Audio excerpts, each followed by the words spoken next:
Welcome, everybody. This is CBSI Presents Tales from the Flipside number 20. I'm Dino. I don't have anything interesting to say. Boys, introduce yourselves. It's John Z. I'm a little liquored up and a little fired up, so let's get going. Oh, man. Scotty Too Hottie from Philly. Go Birds. Nice. Hello. Next. Paul. Me? And, All right. Yeah, man. Sorry, I left you off the name there. Sorry, Matt. Don't Paul worry. tuning in from the world of being 30. Today is my birthday, and I wanted to spend it here because I have nowhere else to spend it. So I'm Happy here. birthday, Paul. Yeah, happy birthday, dude. No better way to spend your birthday than talking to assholes. That's right. I mean, it's probably no different from any other day for Paul. So, I took a day off from making mistakes. That's how I celebrated. Is that possible? The bold prediction. Day is not over yet. That's true. who's bringing up the rear here? They got the new guy. Is it me? Yeah, that's you. All right. Yeah. Hey, Medivo, what's up? That's funny stuff. Well, now he's highlighted. He's official. That's good. Yeah, he's highlighted. Yeah. Nice.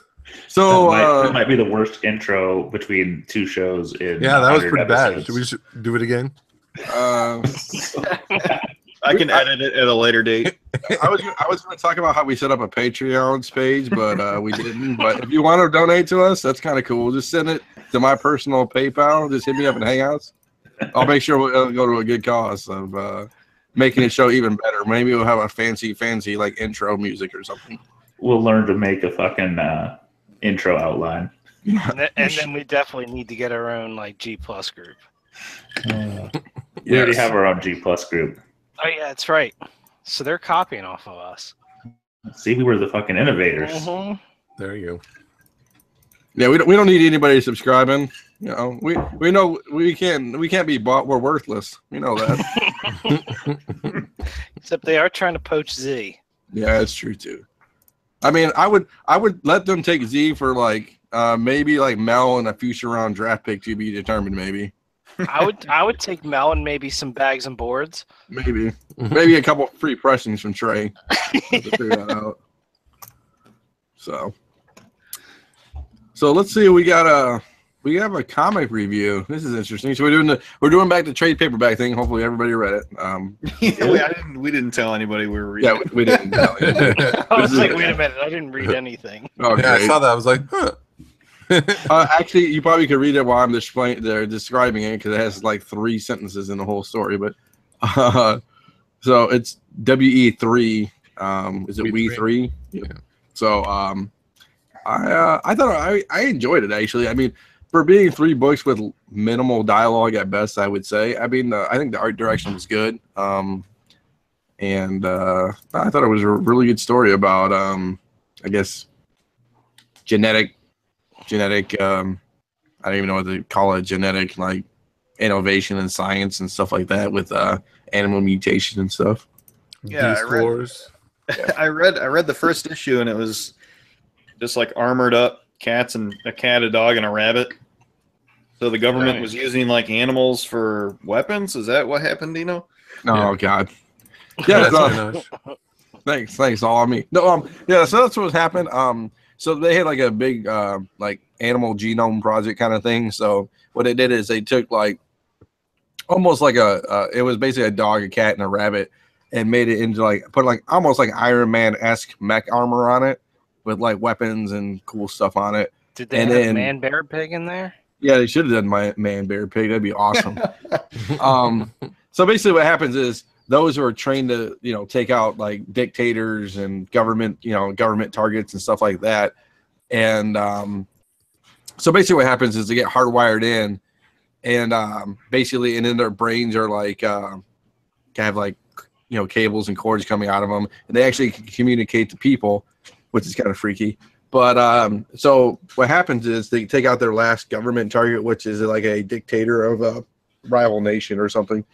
And what happens is one of the lead generals or guys who approves of budgets or whatever, says that that was their last mission, and they go on a decommissioning phase, which means they're gonna obviously kill the project and kill the animals. And basically, what happens is the research doctor who is running the experiments can't go through with it and lets the animals on the loose in the wild, and AK the city. So how many animals were there that were let loose? 3. There was 3, and then they had a fourth, I guess, Weapon X kind of one that was supposed to be Supreme. The Supreme was the Supreme, and they let that out, trying to destroy the other 3, and obviously that fails. Yeah, you Yeah, never want to. My favorite line in that is when the cat is loose, and they're like, "The cat's the most dangerous one," because he was like all stealthy. Yeah, he didn't give a shit. He just was like, "Feed me," and then like he just eats rats and doesn't even care. Just like silent killers, man. Cats are killers. Mm-hmm. Yeah, the dog. So basically, what happens is the dog's the leader, kind of. The cat's the silent, stealthy assassin. I think the rabbit's the smart one. I think DeVoe, is that what it is? The cat was the smartest. The dog was the most empathetic, and the bunny was pretty much like, the rabbit was like the stupidest, most expendable. Yeah. I think the cat kills it. No, I forget. It gets killed somehow pretty quickly. Oh, so basically, what happens is they shoot the rabbit in the beginning, the government, and then he's like all fucked up, but he can still move around and stuff.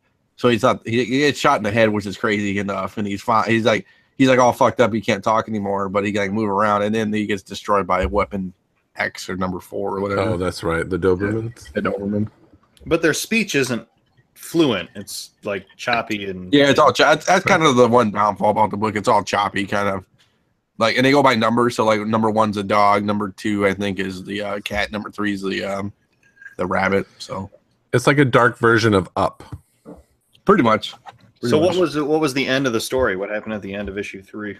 So basically what happens at issue 3 is the Doberman gets killed, Weapon 4 gets killed, he gets blown up by the government because it got rampant in the city and they couldn't stop it. And basically what happens is the rabbit dies. So now it's just left with the cat and the dog. Spoiler alert. Yeah, spoiler, right? Well, if you haven't read it, it's been 20 years or whatever. So anyways, so where did we find this book? John Brown. I've never even heard of such a thing. Yeah. It is Grant Morrison. Mind you, I don't remember discussing reading it, so I guess that's beside the point. We discussed it about 5 minutes ago. Yeah. I mean, you could actually, as I'm talking about it, you probably could have read it because it has like 3 lines of dialogue. But so basically, what happens is, the dog and the cat are the last 2 survivors of this thing. And they get like into this like barricaded, like, I guess it almost looks like, remember in Logan when they're in that like kind of like that when they take Laura X-23 into that like compound thing with like all the sheds, kind of, they're like into that kind of atmosphere where they lead all these like army G.I. Joe type dudes in there, and then they leave their like art and mech armor in there. And the G.I. Joe guys go like, "Oh, I just hear this beeping," and they basically suicide and blow up the whole building and kill all the G.I. Joes. So basically, they're just got these hardwired like wires in their head still, but don't have any armor on. And then they basically run into the like city, and they get picked up by like some kind of like homeless dude who's supposed to be like this. Like he's in the middle of the story. He's like kind of like, "Oh, I'll come back for you guys," and like. He seems like a smart dude who just chose to be homeless, kind of. And then basically what happens is he owns those pets, or like he's like their owner. As the senator is getting taken in up to it looks like the Supreme Court maybe to testify over animal cruelty and all these crazy experiments that's going on that's not sanctioned. So a book for the kids. Yeah, I would. I mean, from ages like to 8 to like 10, it would be awesome. I'm joking. No, it's actually it's pretty decent. So, can we make something mainstream for our next one? I mean, when you go down the rabbit hole further than I normally am. You want to read some Mouse? I'm telling you guys, that's not worth discussing. I've been reading it, and it's tough. Yeah. I mean, what do you? I mean, I'm open to suggestions. You know, I just don't want it to be 45 pages. You know, or 45 pages per 13 chapter fucking trilogy. Well, let's go. Let's like read a Marvel or DC like classic something. We almost did the Long Halloween, but it was too long. No pun intended. We should read the stories of popular variants that we love. Oh God. How about the Valiant Era collection? Because I have that sitting on my bookshelf. Or how about XO Man of War? I actually read that not long ago. I know you would. Don't read Rye, man. That thing's fucking terrible. Did we read the Joker Endgame? Anybody know? I don't think so. I got that on my shelf too. I'm just looking at books I have on my shelf. I was thinking like the whole idea originally was like classics that we kind of remember as good and maybe aren't or are. I mean, the shitty thing about that is the Golden Age books are like no. But we read like Secret Wars. Okay, I mean that's cool if you want to read Secret Wars. You know, it's one of the preeminent ones of our youth. Or Infinite Gauntlet. We did that, didn't we? No, I don't think We didn't? did. no, we talked about it. We wanted to wait till the movie was close. Yeah, Phil Chunk says Ultimates Volume 1. I mean, Ultimates Volume 1. Yeah, that Ultimate line, when it started, it was pretty strong. Like, I actually preferred to read Ultimate Spider-Man and Ultimate X-Men over the current Marvel, the Marvel line that was going on at the same time. Well, heck, even now. I got the first 6 or 8 trades of Marvel Ultimate Spider-Man I bought for the kids, and I was going to read it, and I just haven't got around to it. The kid read it in like 3 days. Okay, so we're gonna. How about this? I'll task you with it. You can pick the next book. Is that cool? That's fine. Okay. So that was figure it out. that was I'll put a poll up with some popular ones, not including Mouse. Okay. So that was the awesome comic review. Good work, Dino. Thanks. I think our 3 listeners turned to 1. We 3 went to 1. We got Phil. So everyone, He's just welcome listening because he thought there was a Raz happening. welcome to episode 20. We're gonna just start over. Yeah. So this is 30 minutes in. This is ending up on a cutting floor. This might be on a DVD special commentary. Support the Patreon. We'll do a commentary of this.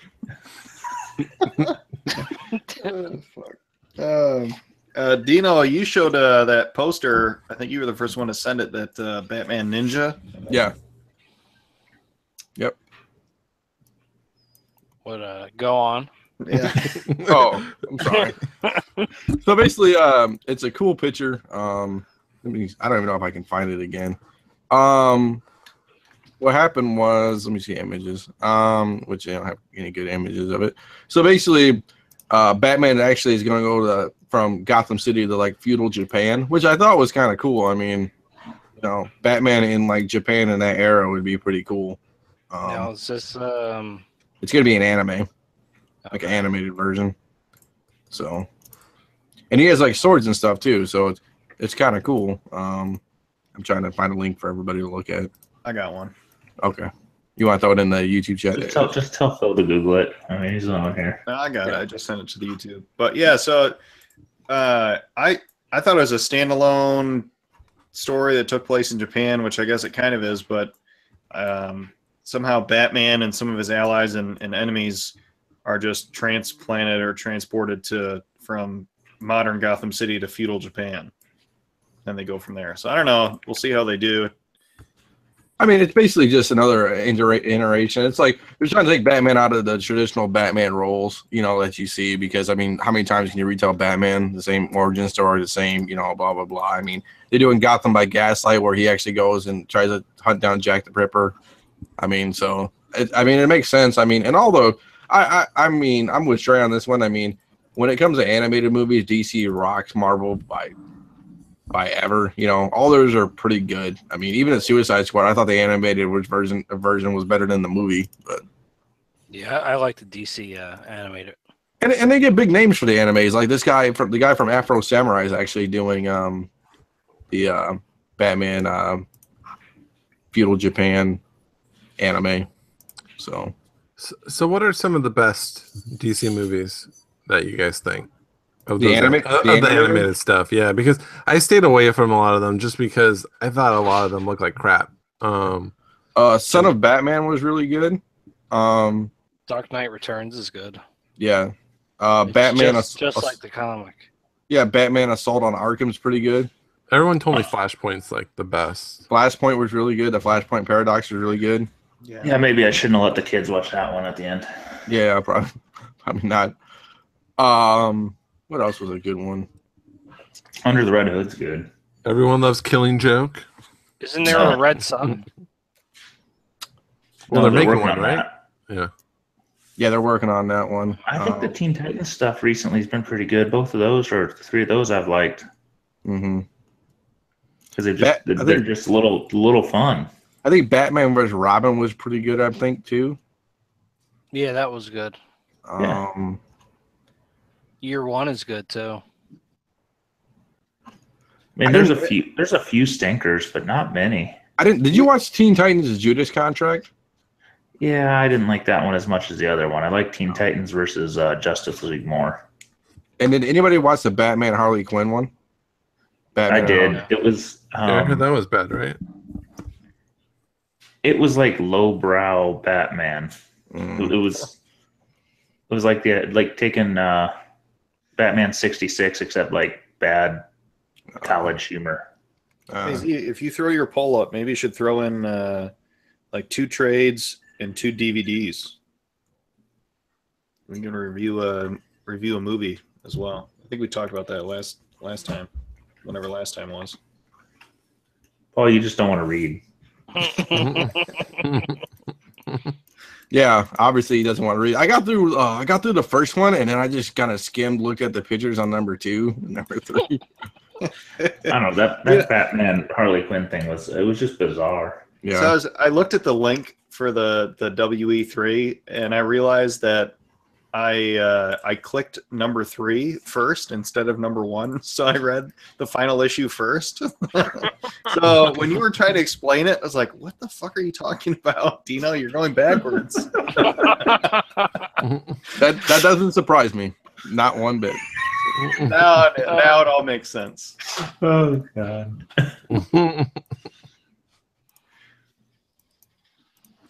You fucker, you're going backwards. Oh man, it was announced. Was that at New York Comic Con? I can't remember. Yep. Constantine's doing their animated series. Yeah, I think I posted that one too. I'm all over this animated thing. Everybody thinks I'm. Yeah. So yeah, it's supposed to early 2018. I think it'll be good. I mean, I think Constantine floats better on an animated screen. I mean, when it comes to wizardry and stuff like that, monsters and whatnot. I saw a cool comment.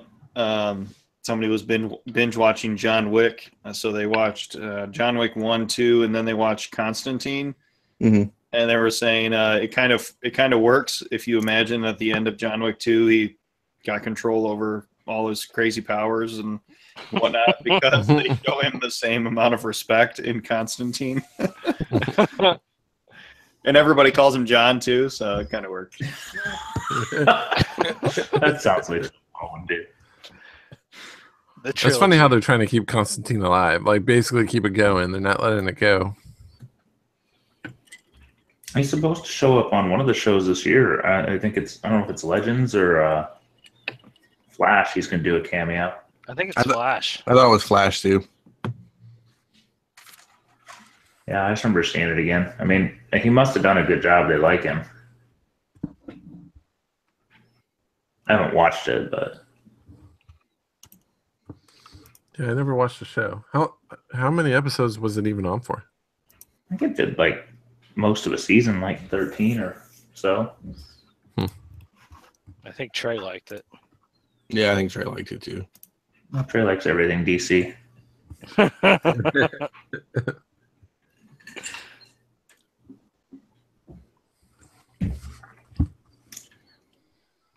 I don't know, but does anybody actually watch the CW Seed? No. The what? No, what is That's that? where it's going to be, is the Seed. I don't even know where that is. Is it online only? Is that an actual I haven't even heard of that. channel?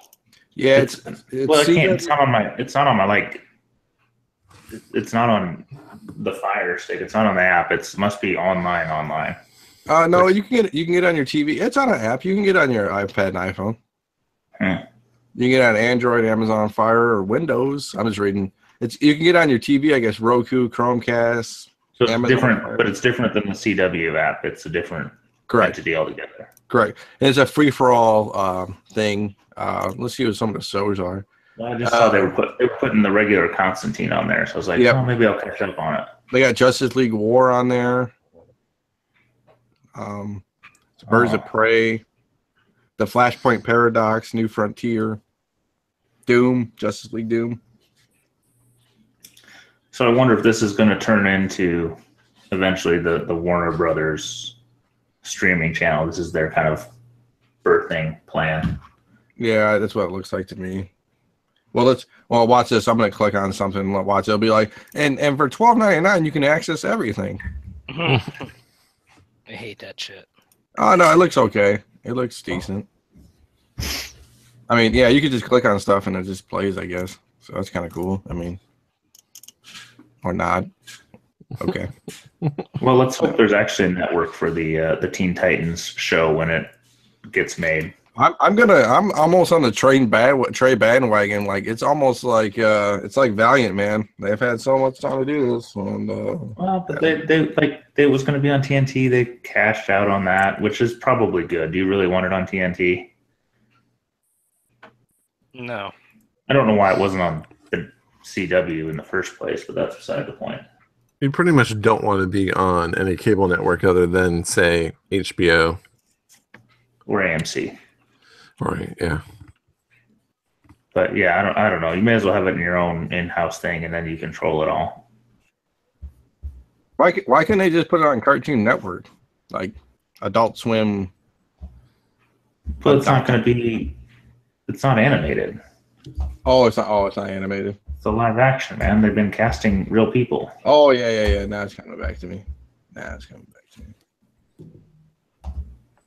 I don't know. It'll probably be a fucking steaming pile of shit, but I'll still watch it. Yeah.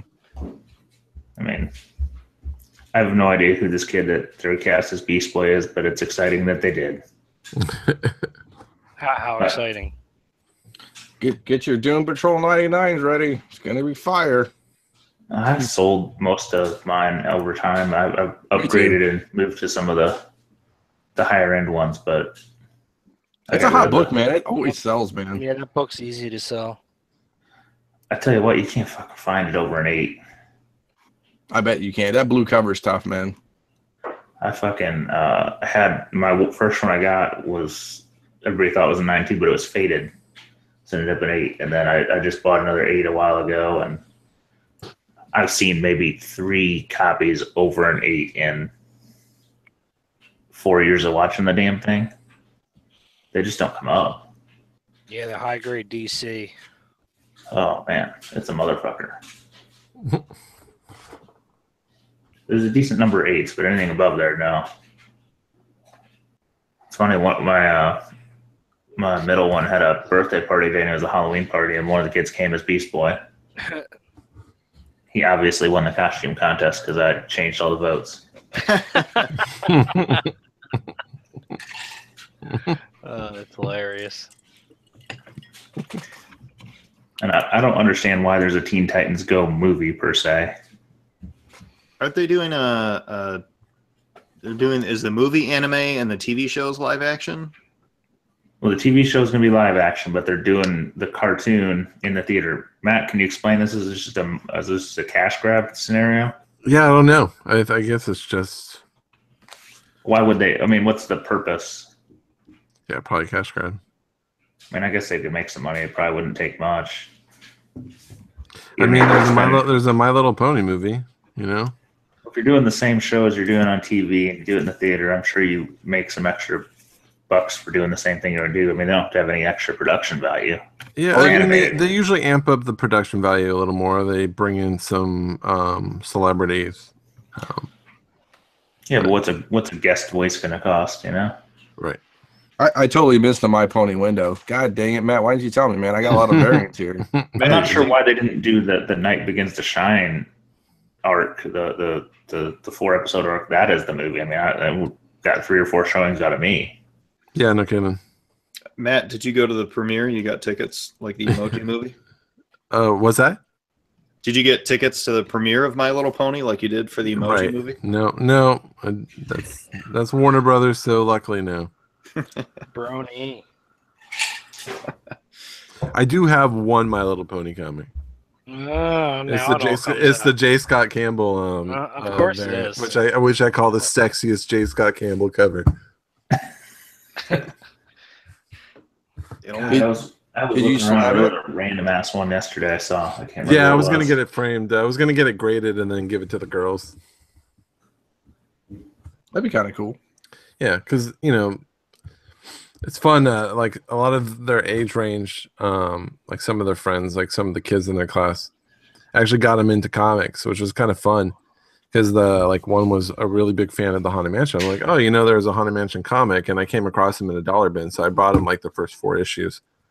And his mom was like, he absolutely loved him. So like, what comic book store should I go to? And then they went to the comic book store, and then the owner was giving them a whole bunch of free comics. So like, they're completely hooked.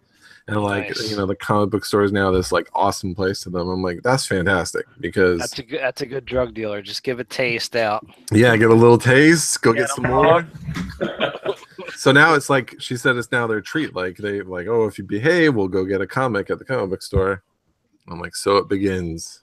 Nice, good work. I'll give her a list of things she should start investing in now. AF-15. Right. When you want to step up your game just a bit, I got a book for you. Right. So that's kind of fun. That's actually nice to see kids going in there again. I bring mine, but they get so distracted by all the other shit. They like, I don't know. They sometimes like the comics, but they're more like the fucking grab bags and toy things and all the random stuff. The mini mates. Those fuckers are hard to find too. Mini mates. And it kind of depends on how a store's set up. Like I know there's like 2 stores I go to, and you can't find the kids section. It's really tough. It's like tucked away in a corner. But then you go to like the one store I sent them to. It's like right in the front. There's like a whole like like there's a couch and a whole bunch of toys and. Is it a black leather couch? Exactly. Okay. That's bad. That's pedophilia. That's bad. Yeah, that's pretty bad. We'll edit that out later. Yeah. Post-production. Creep.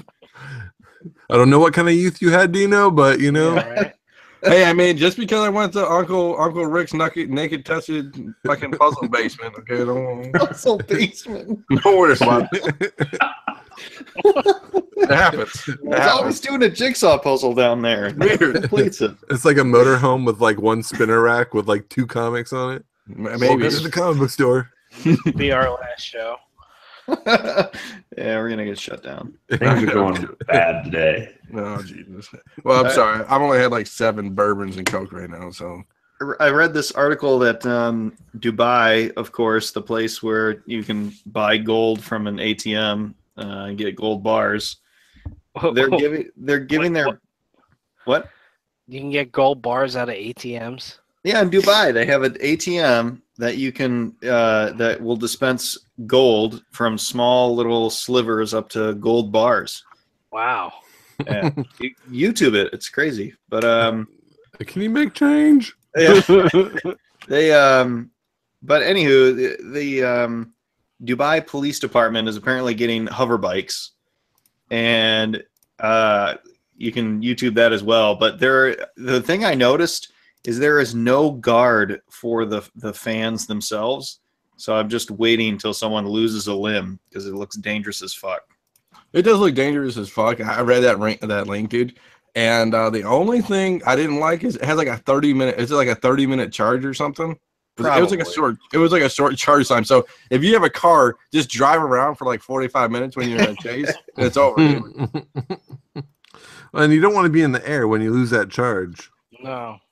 Yeah, it can go up to 43 miles an hour, man. I mean, that's God damn. Oh, I'm sorry. It has a 25-minute charge capacity. Fuck, you can't even go to fucking Kroger's and back in that.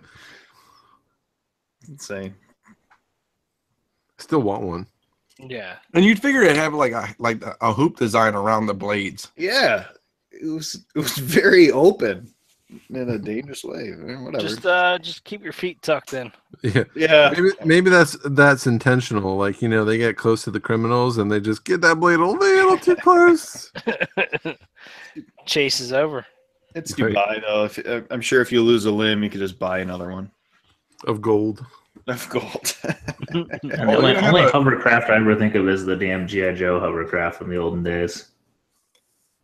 Dude, this is crazy. They're doing a bunch of shit in Dubai. They're doing an electric motorcycle concept, and they're doing rolling out a small driverless vehicle for surveillance in urban areas. Basically, Dubai is so rich that they're so bored they'll just do whatever they want. It doesn't matter. I have been seeing online that they gave a robot citizenship this week or last week. It's about time. Yeah, it's the place to live. If you don't like where you live, they can build you an island. Like, they have these machines I've seen before that just spit sand into the ocean until your own island forms. It's crazy. Well, you can't take your money with you, right? That's what they say. Yeah. Might as well buy an island. Or you could just give it to your kids, you greedy fuck. Won't they inherit real estate? Yeah, I know. Yeah.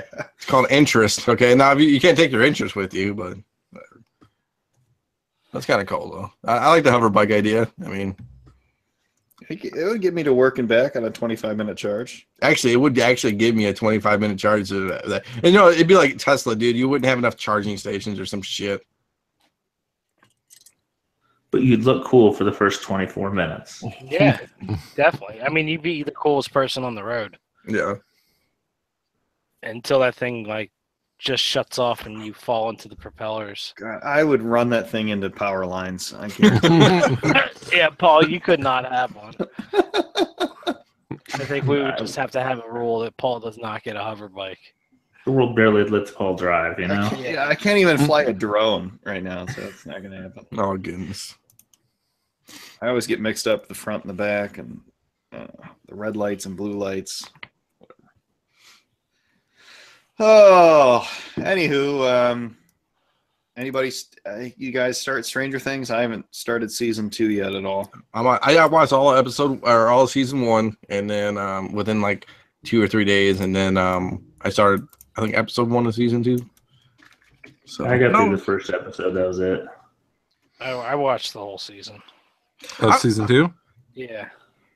All I gotta say is my favorite part was fucking Dragon Slayer being brought up. Wait, who watched the whole season 2 already? Me. Damn. No, you can't just say me because we all sound alike. This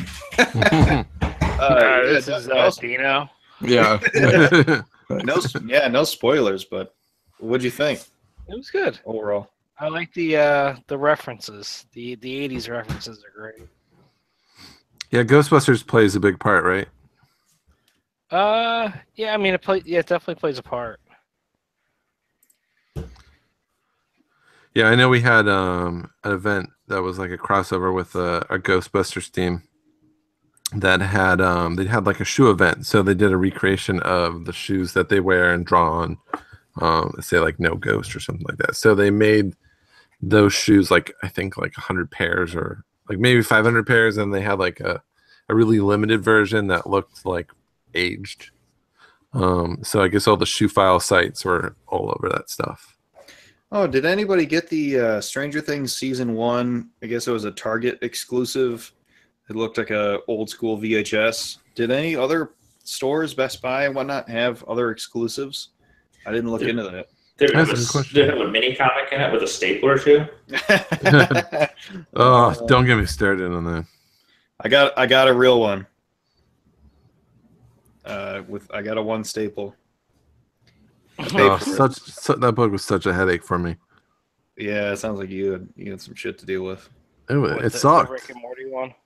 Yeah, I mean Well, it's still talking about it. Like 3 weeks later, it's like the one thing that stayed comic relevant for more than 4 minutes. And I'm shocked that people are still buying them. Like, people are still buying up those, two staple quote, like left and right. Here's the other thing is I just got it. I guess I'm a little self-promotion or whatever, but I just sold mine, and it was a legit 9.4 copy of that Nintendo Power variant, dude.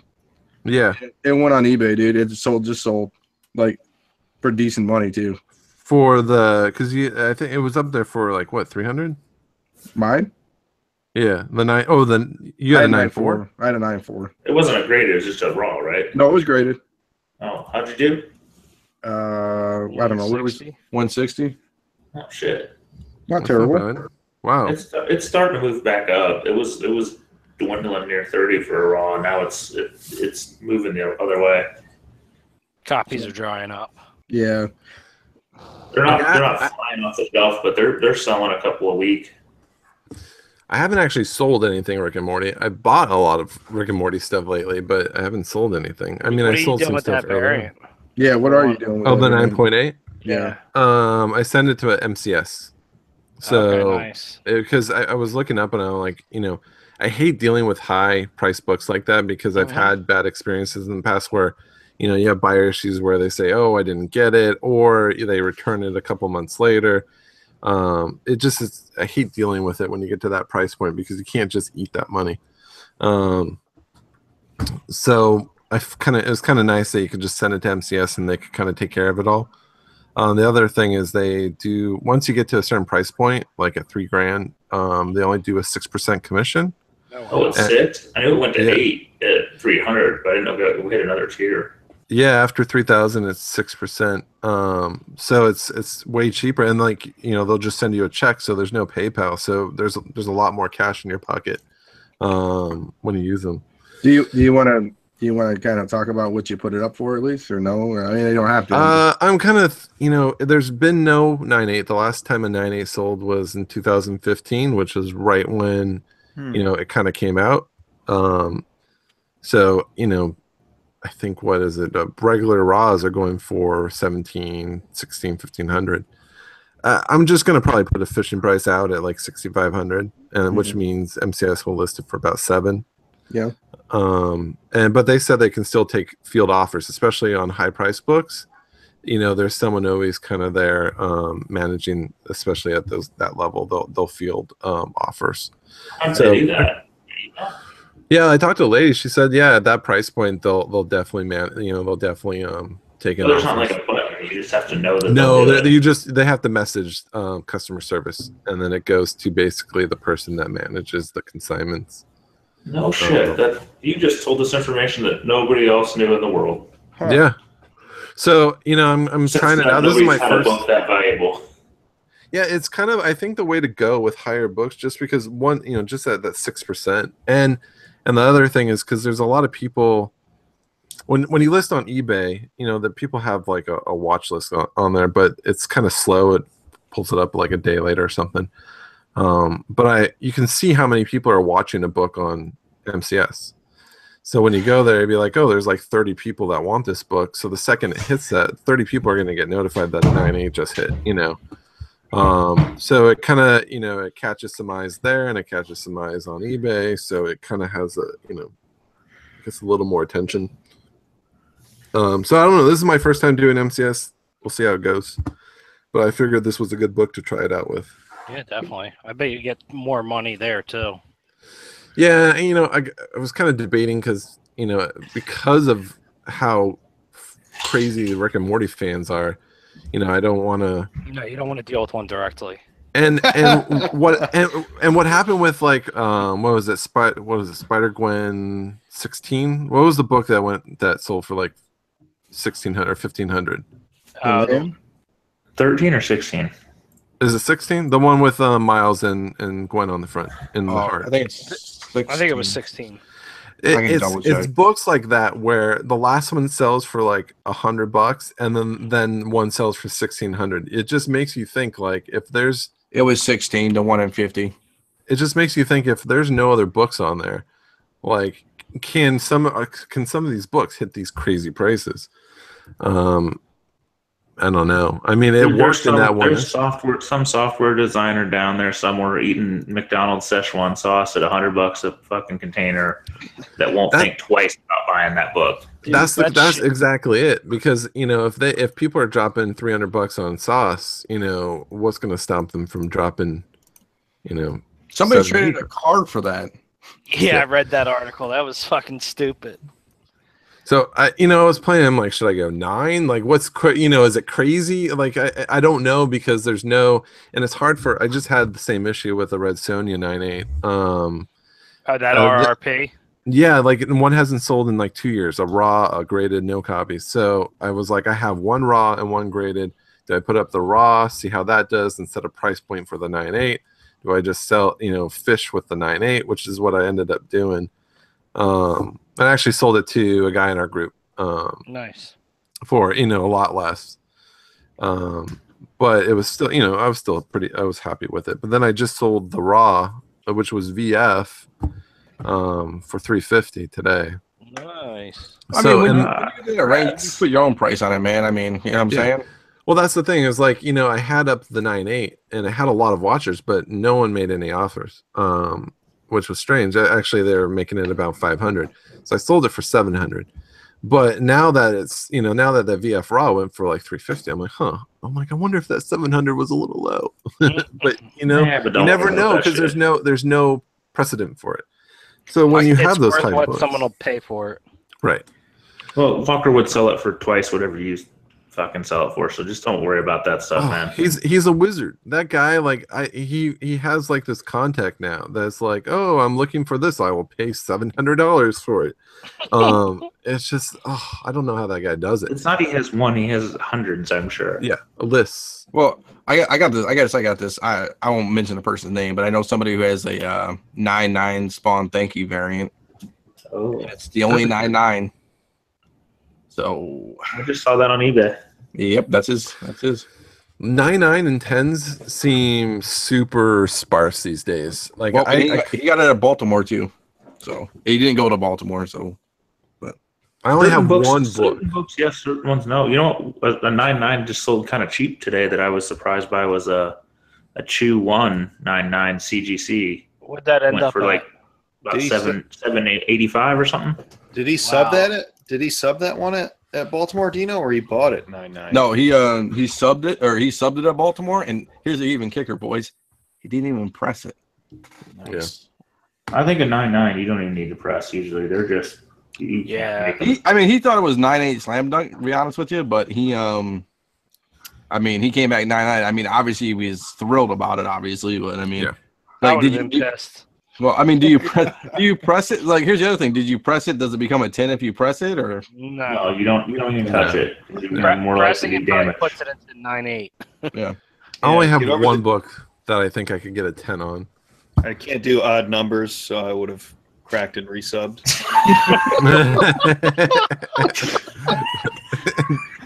That would be awesome. Going for the 10. Paul's like, fuck this, I'm going to resubbing and trying to get that magic 10. No, Paul just traded for a 9.8. Yeah. Right, yeah. Can you just to a guy in Canada. Green label. Green label, yeah. Have you guys gotten any 9.9s or 10 that like you subbed a book and got a 9.9 or 10? I've never got a 9.9 or a 10. I mean, I've gotten one 9.9.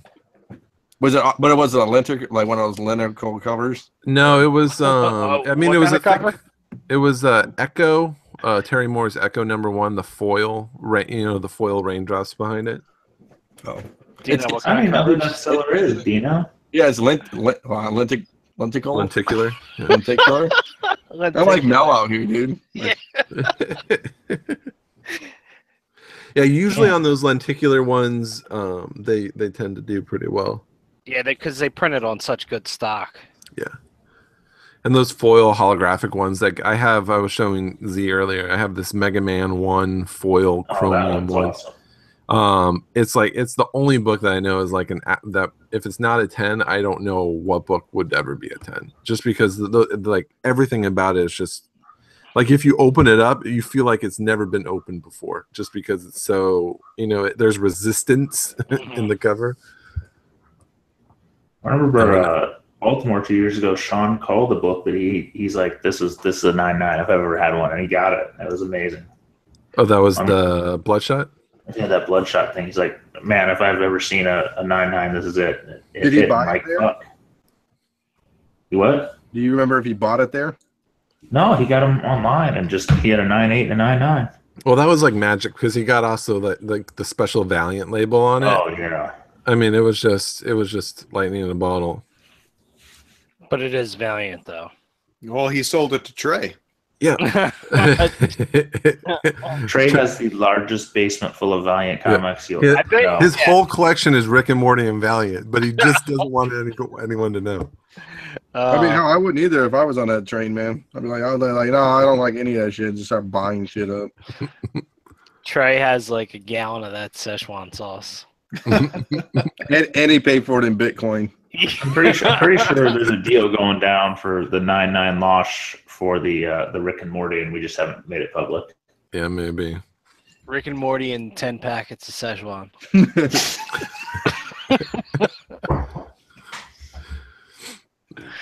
So how did you guys do with the charity? I saw that Z bought some stuff, right? Yeah, I got a couple barbers, man. I got two barbers too. I've been eyeing that Supergirl since he did it a year and a half ago. I almost messaged him back then saying, can I buy it? And I was like, no, that's a dick move. And I just let it go. And he put it up and like, fucking winning this book. So we've had a couple koi covers that Matthew Arnold has done, which is also obviously his favorite subject. But we need like a Trey and the little pink cowboy hat. And we need that on a There was a Trey cover. It was a Doctor Strange like 2 years ago. Yep. Yeah. And the press. That's right. That's right. That was a while ago. Jeez. Wonder what Paul's cover would be. Oh fuck! It would be a what if. No, I would do the Jay-Z Black album. What if? I would do the Jay-Z Black album, but put how Jay-Z has like his hat tilted down, and then have Paul's face on it, and then 99 Problems. If I could draw all that shit, obviously. A hip hop variant, so to speak. Variant, yep. The what if would be, what if Paul didn't fuck up for one day? That would be good too. That'd be a good cover. Oh god. It'd probably be the most boring comic ever. Right. Oh shit! You know what? It would be full of like very obvious mistakes that I could make. Yeah, but you actually make the right decision. Right. I make the right decision. Like you don't split king queen. Oh god! Like it'd be like the most boring kid in America reading a choose your own adventure book. Just choose A every time. They still make those, I wonder. Yeah, I don't know. Probably. You know what? So fuck none of those. Me and the lady, we play a lot of board games together because that's our thing, I guess. And we got Oregon Trail. That one was a piece of shit. The card game, and we were like, we can play with 2 players. Yep. Within like card number 5 or 6, we both died of dysentery. Dude, that game was terrible. We got it at Christmas last year. And it's hard as fuck. We couldn't even Yeah. The directions are to be desired too. Yes, I agree with that too. Yeah, it made no sense. I just played Exploding Kittens, the card game today.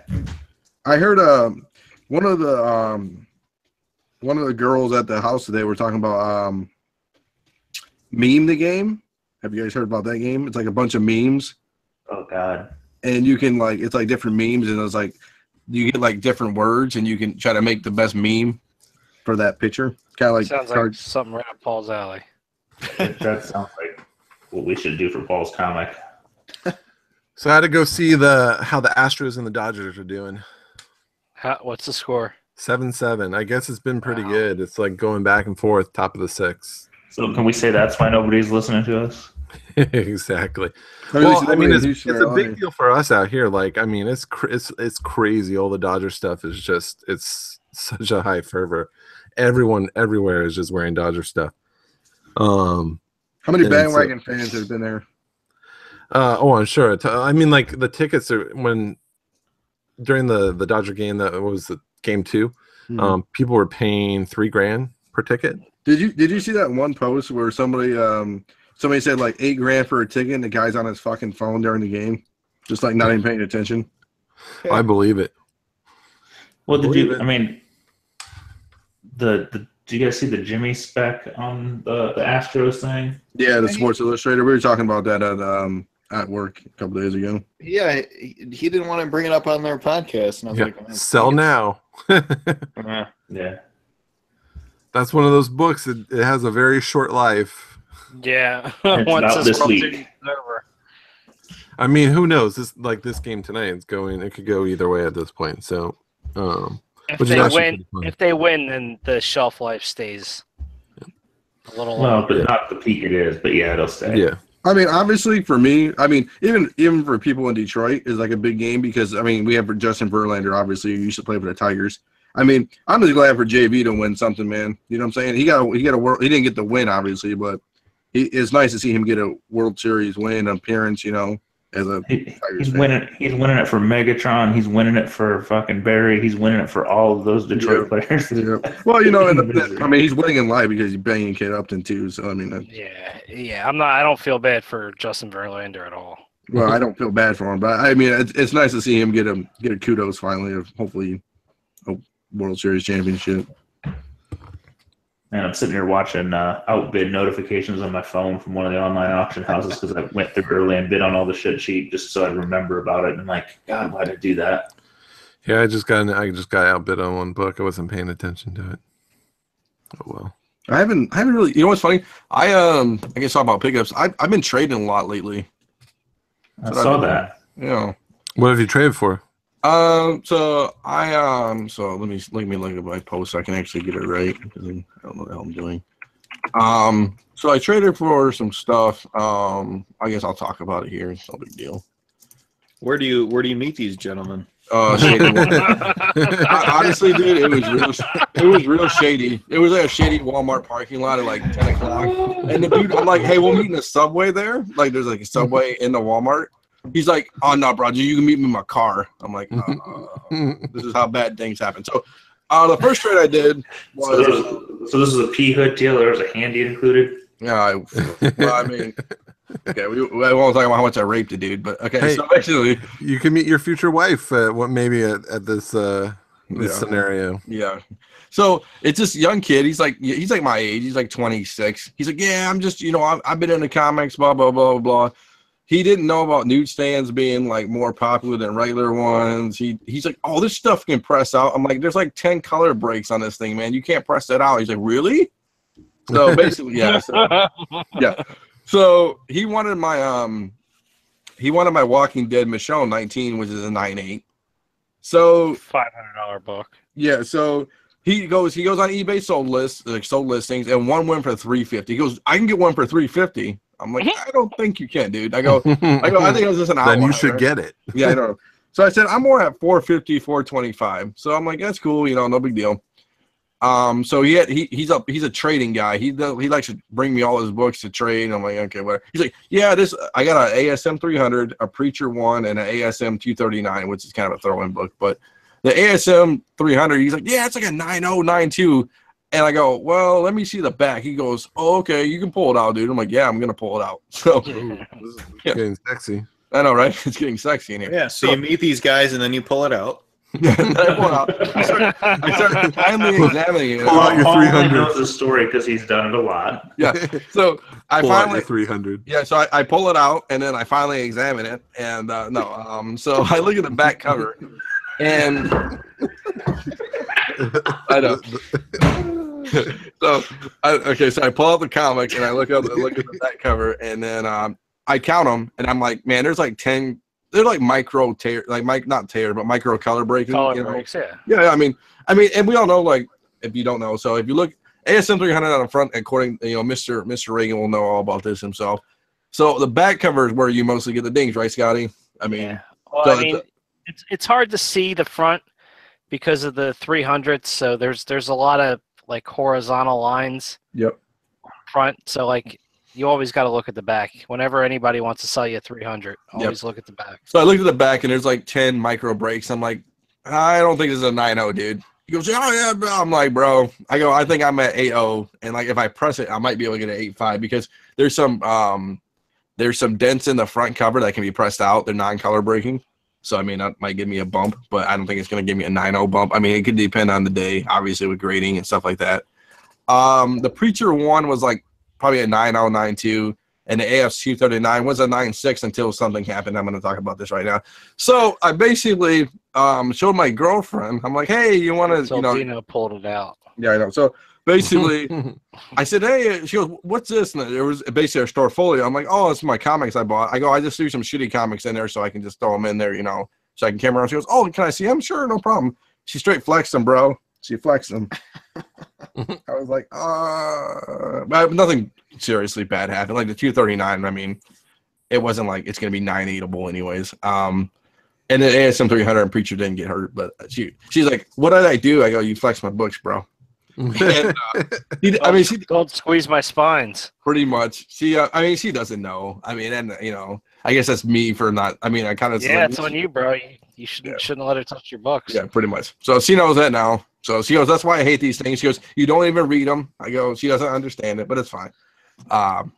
Where'd you bury the body? Under the pool. Don't worry about it. But forget about it. Yeah, forget about it. It's my friend Paulie from Family Guy. Paulie, he likes to hang out with people. So I got ASM 300, Preacher 1, and ASM 239 for my Walking Dead Michonne 19 plus $160 cash. That's not bad. So it's not terrible. So he's like, oh, I'm going to be a repeat customer. I really want the Silver Surfer number 4. And I had it at a 4.0, right? And it's been sitting on the bay for a while. I'm like, I'm not really, I mean, it's a cool book, don't get me wrong. And I wanted a Raz. I think I got it from Koi. So I got that book. I showed it to him. He calls me literally like 2 days later, and I'm going to backtrade this. So we're in the middle of this trade for this Walking Dead 19. He's like, bro, I just want to make a deal. I just need to make a deal. I'm like, oh, okay, man, like slow down, man. Like he starts changing his price on his book like every time I talk to him. So I'm like, okay. He's trying to be all salesy. You can't be salesy to the greatest salesman ever. So basically he's like, man, I traveled all this way, and I'm like, I kind of felt bad for him. I'm like, well, how long did you like travel, man? He's like, 7 minutes, bro.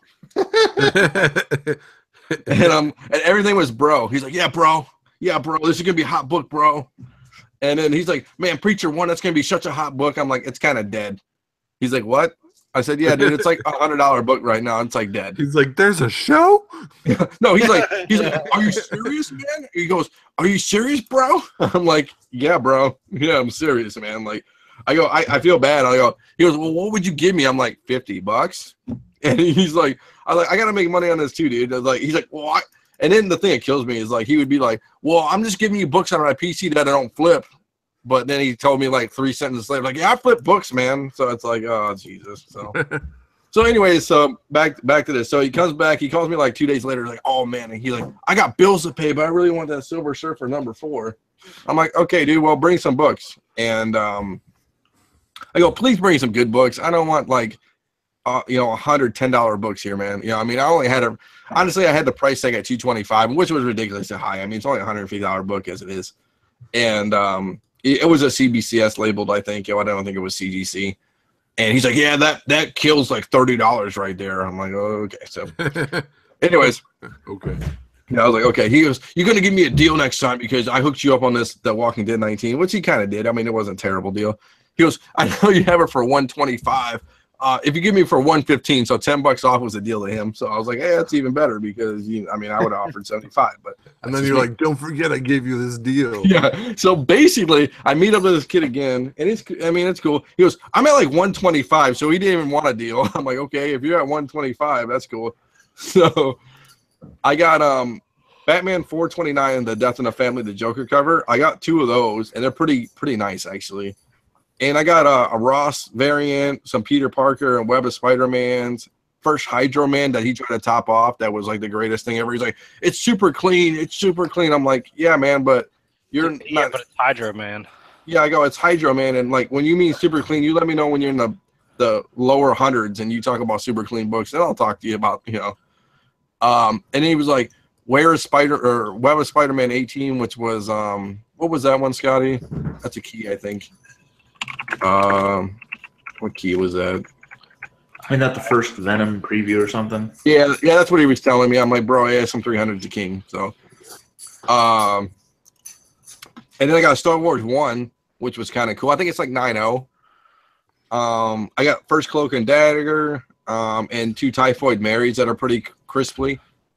I mean, Daredevil hardly sells. It's tough to sell Daredevil stuff, man. Trust me, I know.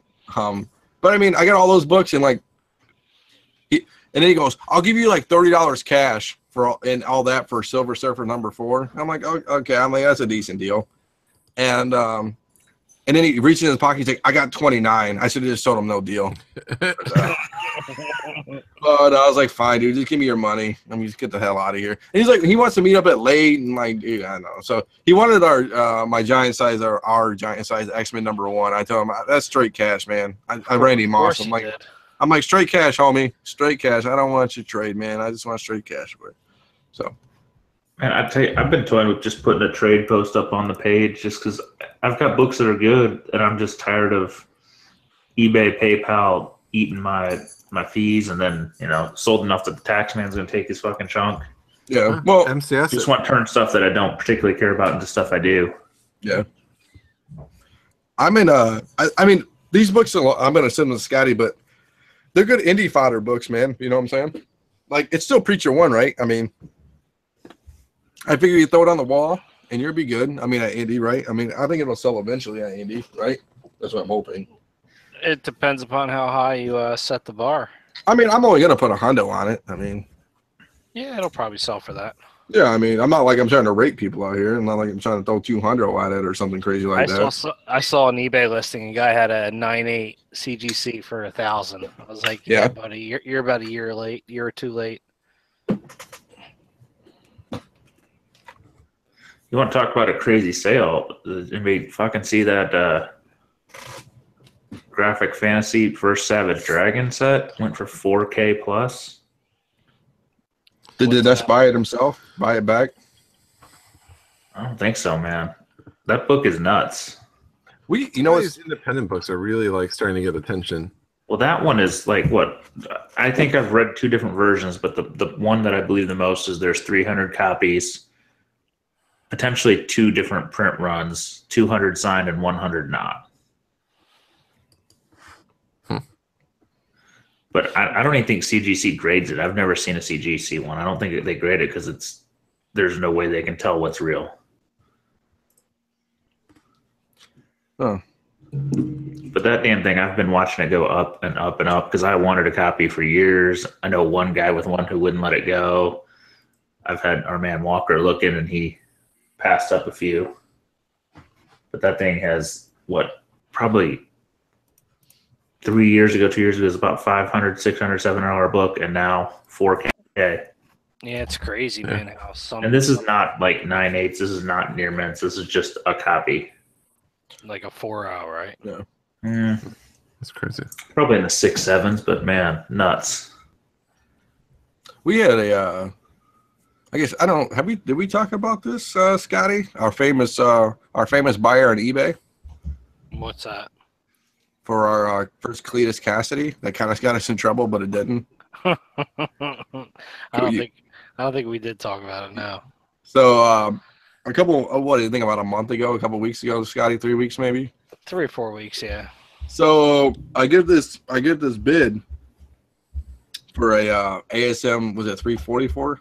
344, yeah. Yeah, 344.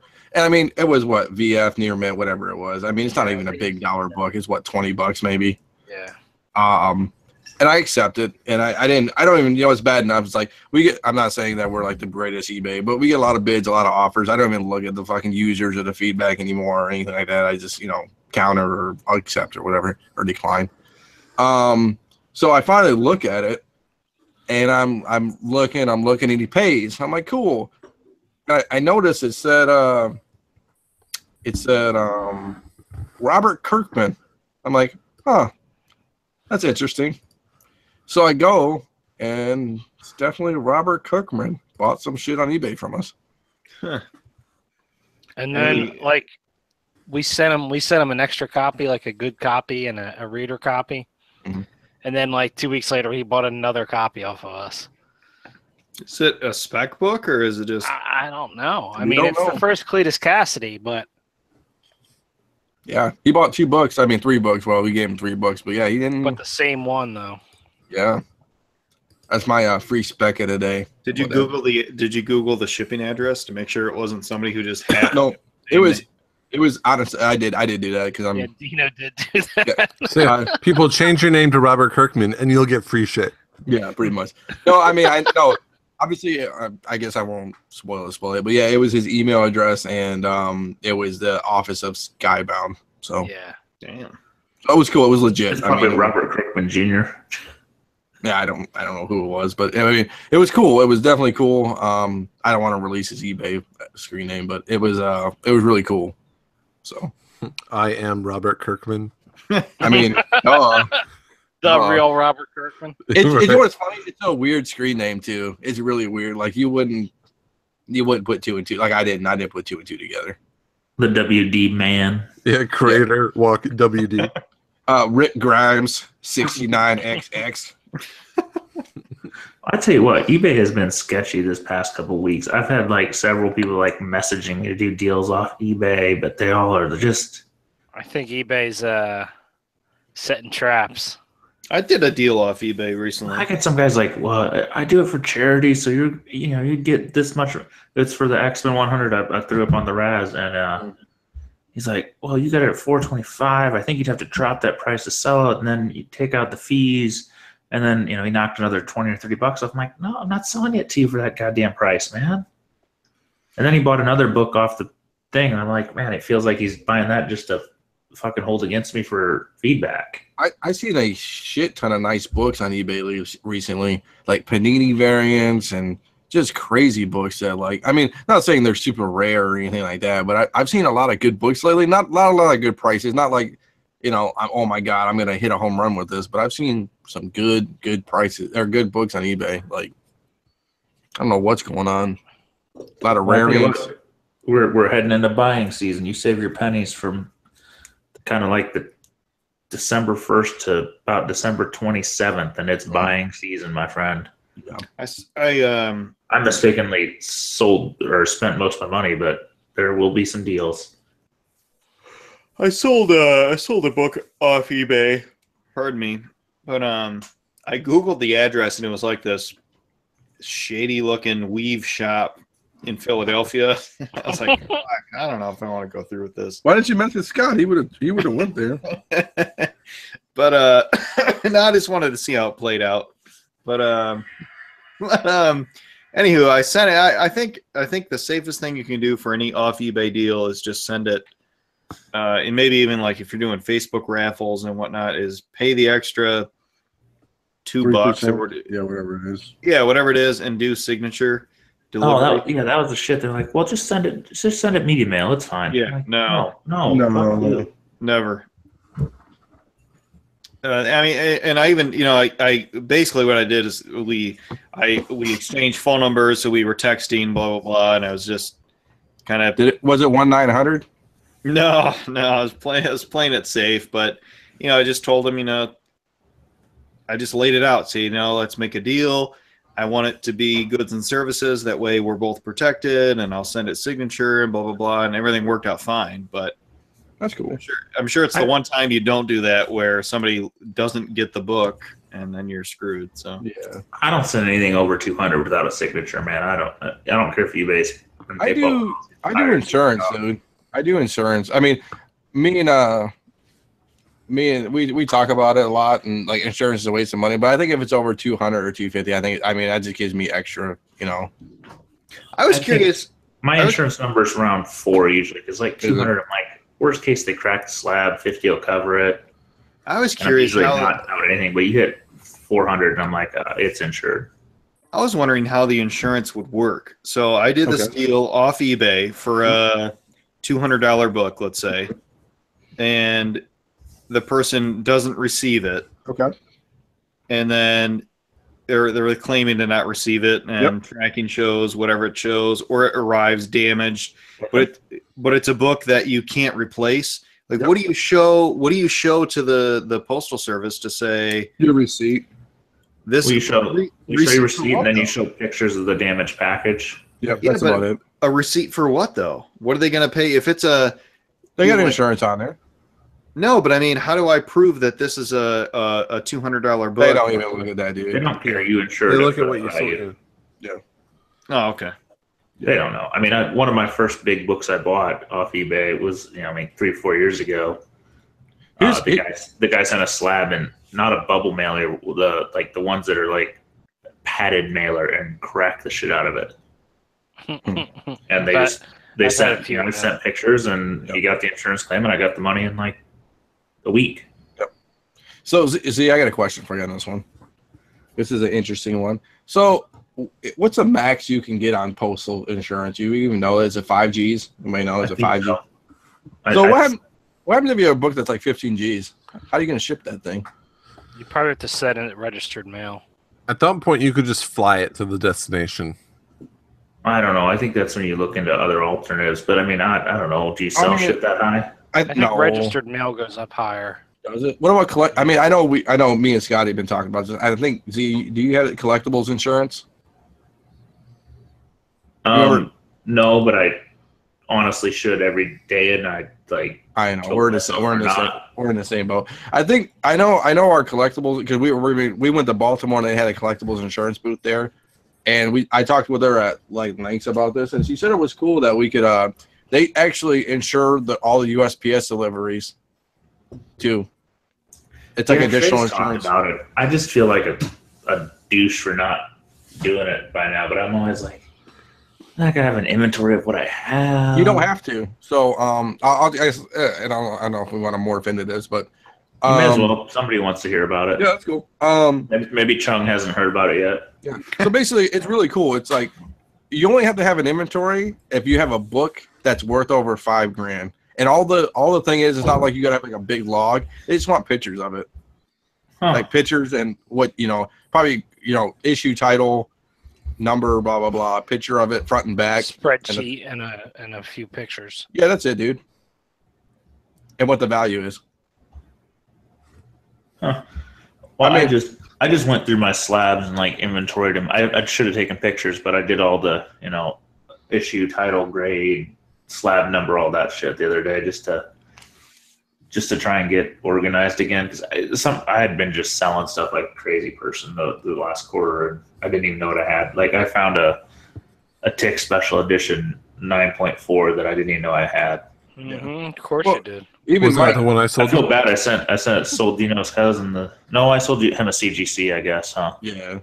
I sold the CBCS online. He's pissed. No, I'm joking. No, I gave him a good deal on that one, man. No, that book jumped lately.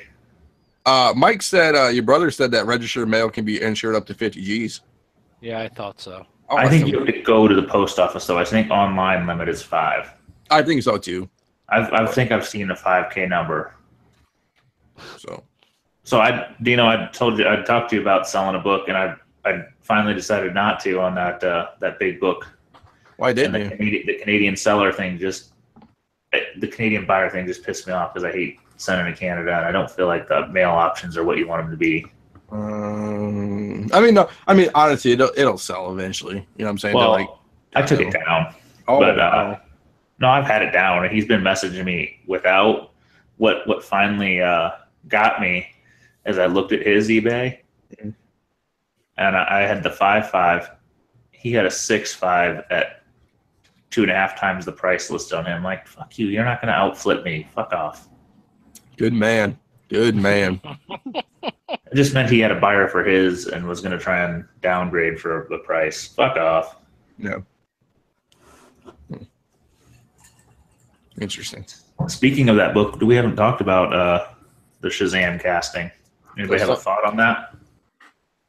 We skipped the Spawn.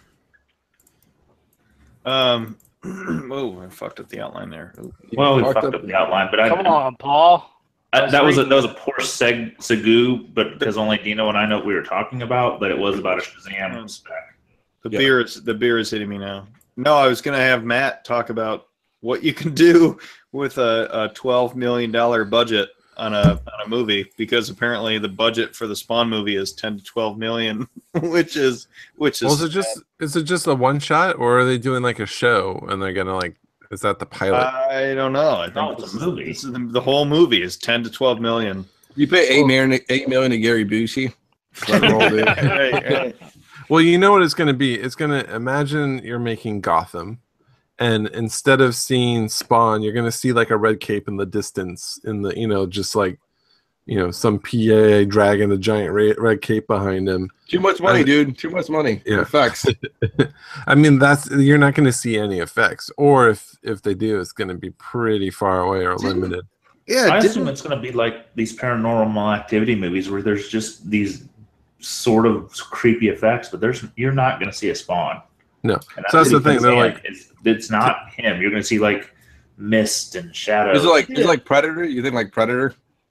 Didn't Todd Yeah, say that he was kind of more focusing on the other characters of the movie? he said he was going to do like Sam and horror Twitch, movie? and Yeah, he's kind of more being like a Sam and Twitch kind of thing. yeah, it's going to be like some horror. So they're going to investigate stuff, and you're just going to see Spawn jumping around in the background in the distance, and that's as much as you're going to see of him, which is going to suck.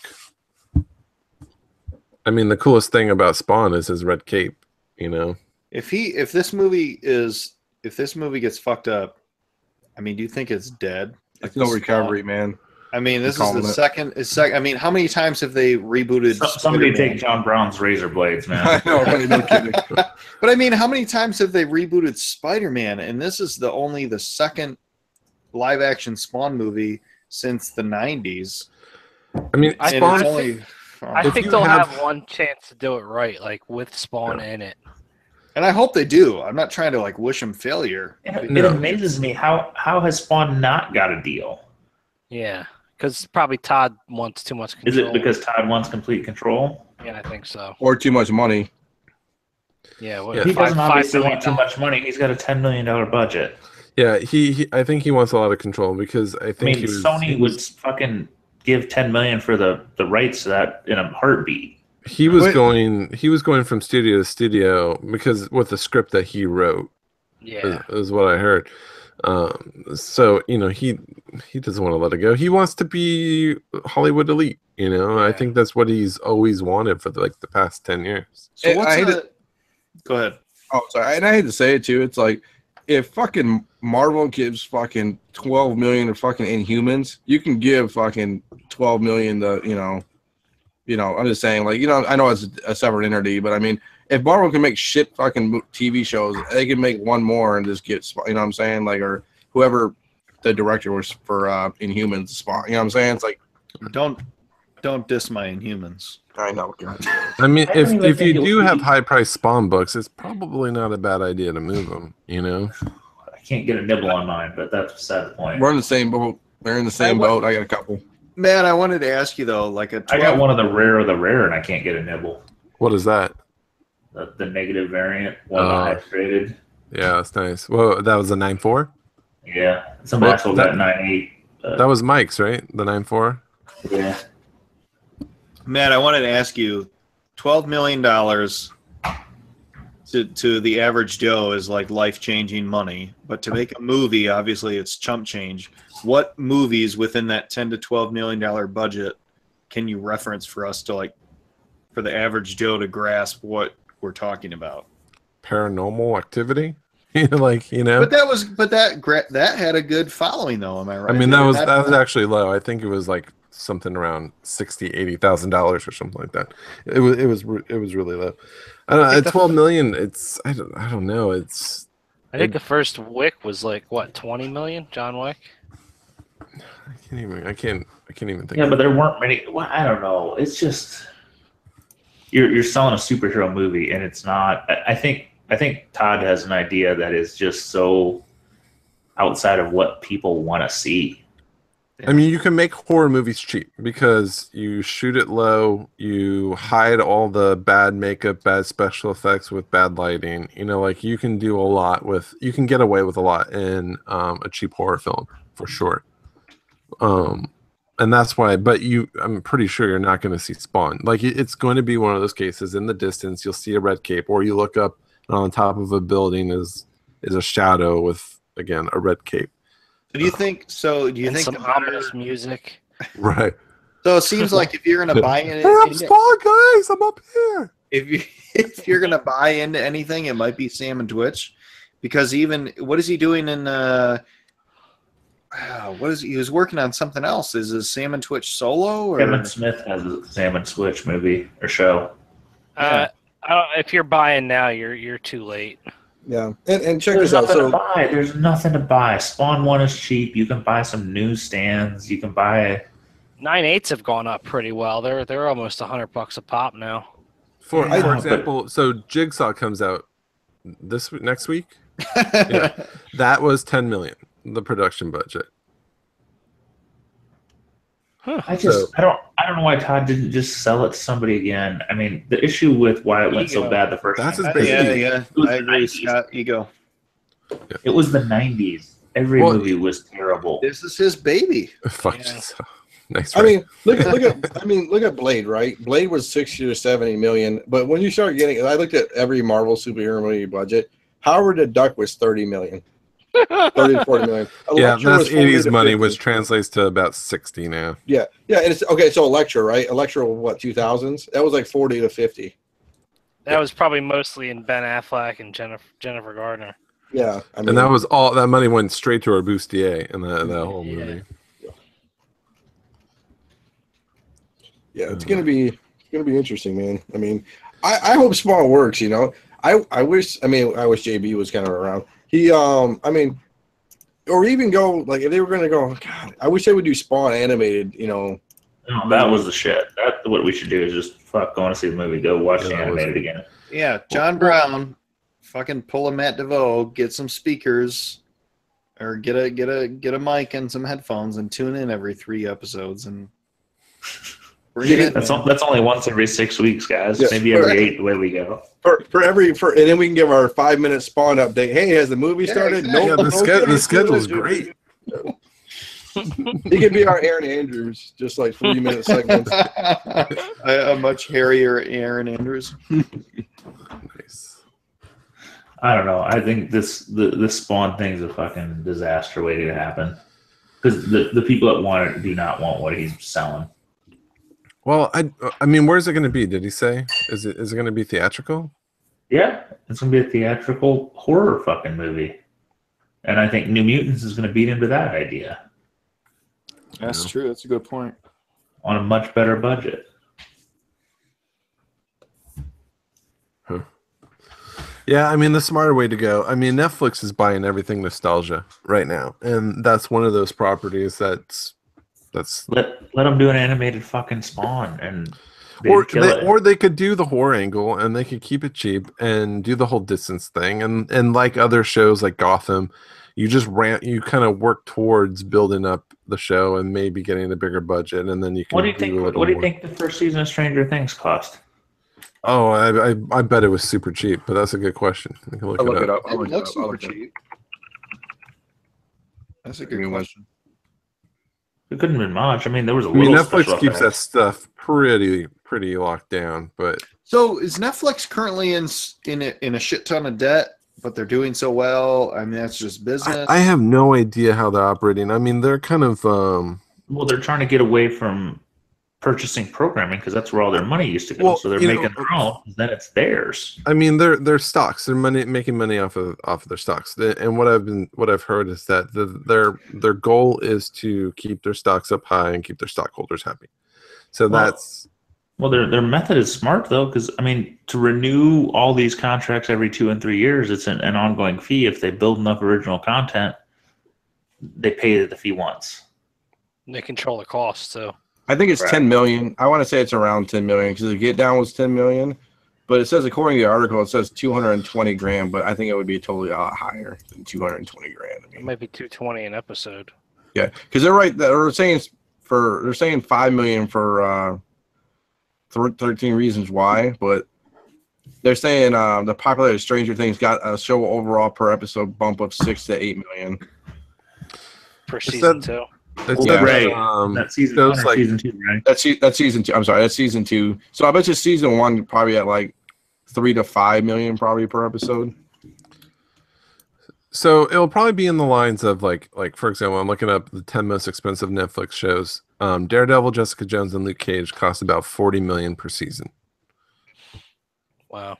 You know, this is that. So that's like what, That's 13 Five- hours of 5 million per episode. That's not But, terrible though, considering. My those thing, are- I guess my thing is content. from an economic standpoint, from Netflix is like thing. It's like, yeah, they have great original content, but it's like that's a lot of $10 subscription or $12 subscriptions now to try to reap back that 40 or 50. You know what I'm saying? Like, it's just mind boggling to me. Yeah, but then they get what the were they rights, paying the all these deals? You know, a residuals. Sony deal, a Disney deal, Yeah. you know, all these people. They sell DVDs. They're making money off the DVDs. Like, it's their content. Yeah, I guess. I mean, it's working for them. Obviously, I'm not saying it's not, but I'm just saying you just hear these big numbers that Netflix is going in debt for owning things. They have a Yeah. big challenge ahead of them because Disney pulls out at the end of next year to do their own thing. Yeah, you got to pull Uh, out. You gotta always pull gotta out. You don't want to get Netflix pregnant. So Don't leave it in it. So y'all thug life. But they're taking away basically, you know, all the Disney related stuff, which is a pretty big hit. So okay, all right. So all right. So I'm sorry to cut you off, but what is Disney that is on Netflix right now? Star Wars, off the top of my head. Well, you have all the animated stuff. There's a lot of animated Disney. Puss in Boots, right? Puss in Boots. No, DreamWorks. So not, Moana's on there right now. so, not Puss in Boots, but Moana. There's, I mean, there's a Go lot. Go ahead. I'm They trying to had figure it everything, I out. think. But it doesn't include the Little Marvel Mermaid. stuff. Shrek. I know Shrek has That's some stuff DreamWorks. on there. DreamWorks. At DreamWorks. Okay, so do you know like what Disney is going to disappear if the contract ended tomorrow? Star Wars and what else? Netflix. Everything that Disney holds. Right, I don't know Except what Marvel. that is. I don't know. So it doesn't seem like it's as big of. I don't know. It doesn't seem like it's as big of an impact. It only seems like it when you're looking. Okay, so here we go. Ready? So Disney just announced a breakup with Netflix. The company will be launching its own blah, blah, blah, in 2019, which will be home to future theatrical releases, including like Frozen 2, Toy Story 4. So here we go. What upcoming Disney movies can I expect to see on Netflix according to 2019? Ready? A Wrinkle in Time, Ant-Man and the Wasp, Avengers Infinity War, Black Panther, Cars 3, Coco, Mary Poppins, Mulan, Star Wars stuff, Incredible 2, Thor Ragnarok. Movies that won't be coming to Netflix. Movies that won't be coming to Netflix. Avengers 4, Captain Marvel, Dumbo, Frozen 2, Star Wars Episode 9, Lion King live action, and Toy Story 4. So, I mean, it's a fairly big deal because, you know, there's a lot of kids on Netflix. well, you got to think about this too. Is you still got the Defenders, but followed by that, the Punisher and stuff like that. But all that shit's gonna go away too, right? No, Yeah, that's yeah. part of that. Yeah, the new Okay. stuff probably Disney's. Yeah, that's what I'm saying. The new stuff will probably be Disney stuff. No, but they have a deal for so much of it, so that's in place. Right. I mean, but any new shows they could easily move over. Yeah, whatever they've contracted through is theirs, and then after that, who knows? I mean, their pie. Honestly, boys, just the pie gets smaller. You know what I'm saying? And I'm sure they're gonna. But the thing too is like Netflix is hedging their bets on original content more and more every day. I mean, Yeah. I mean, it's smart for them because if they leverage on other things and they go into another streaming service, Netflix will die like Blockbuster. So they're trying to do like the whole original content thing to, prop themselves up. So It's really interesting how they operate. So like in a studio, let's say you make a movie for $100 million and you make $1 billion, you had a pretty good year that drives up a lot. You're able to make a lot more movies. Netflix is just operating off of membership costs. mm-hmm. So when you have, I would imagine you hit a cap at some point, where you're not, your membership growth is limited. You're maybe gaining a couple thousand people, but you're probably losing those, some of those people say they go to Disney or, whatever. Mm-hmm. I just don't know where they get all that money from. And I think that's from that debt. And I don't know how that comes back down the line unless they start bringing in some advertising or I don't know. But they don't have to pay for these rights. Yeah. They don't have to pay for the distribution. Rights to Disney movies is asinine. Yeah, and they don't have to worry about distribution. They don't have to worry about theaters. They don't have to worry about. I mean, their marketing costs are so much lower because it can be built in. Mm-hmm. You know? But I mean, their operating costs are a lot lower than a studio. Correct. But, well, my thing too is, Matt, is like, so like you said, your thing is 100. You say you make $100 million movie and you gross $1 billion or whatever your nets or whatever.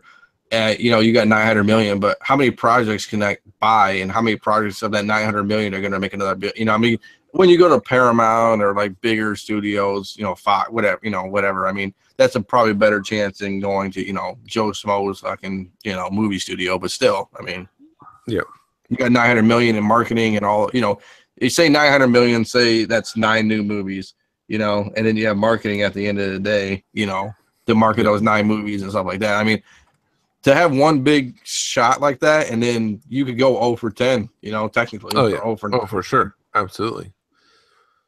Well, and, I mean, Netflix has been smart. The last 3 shows my kids have streamed and like watched the whole series of have been like Australian fucking television shows or, you know, cartoons and all this animation shit, which isn't expensive to them at all. Well, and I'm gonna take everybody out for a while on this one. It's kind of like Facebook, because Netflix you never see Netflix down, right? Technically, from how many years has Netflix been around? You know, 10, I don't know, 10, 11, whatever it's been.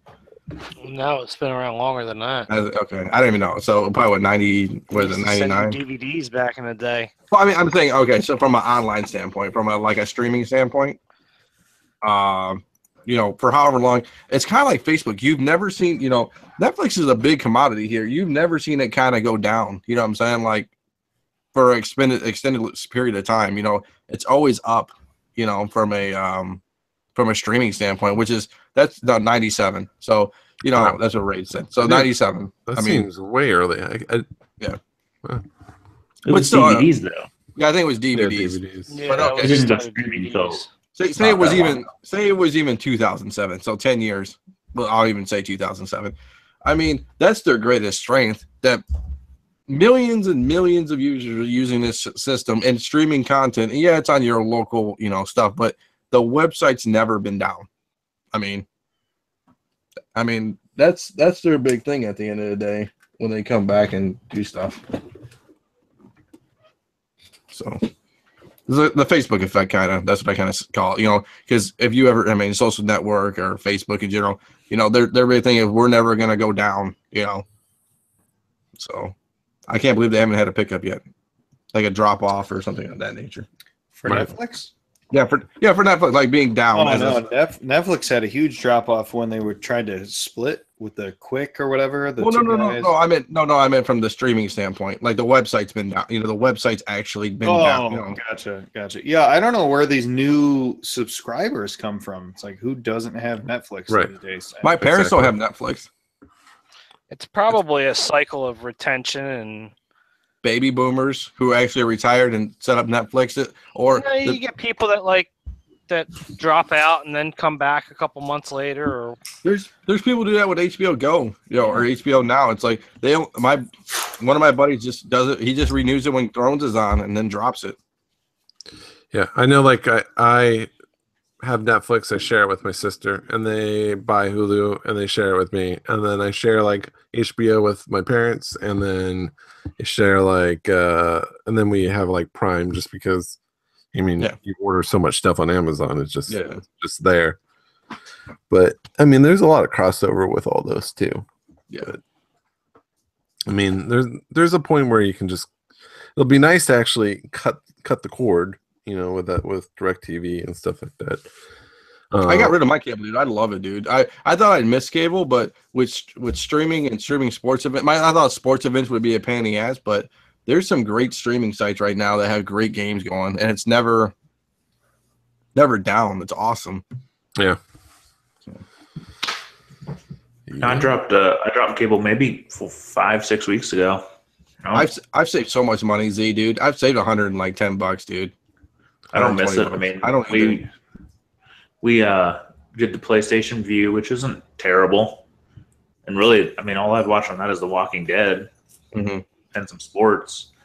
And then we found out through AT&T having the unlimited data plan, we get freaking HBO on our cable for free. I'm like, well, shit, I don't need anything then.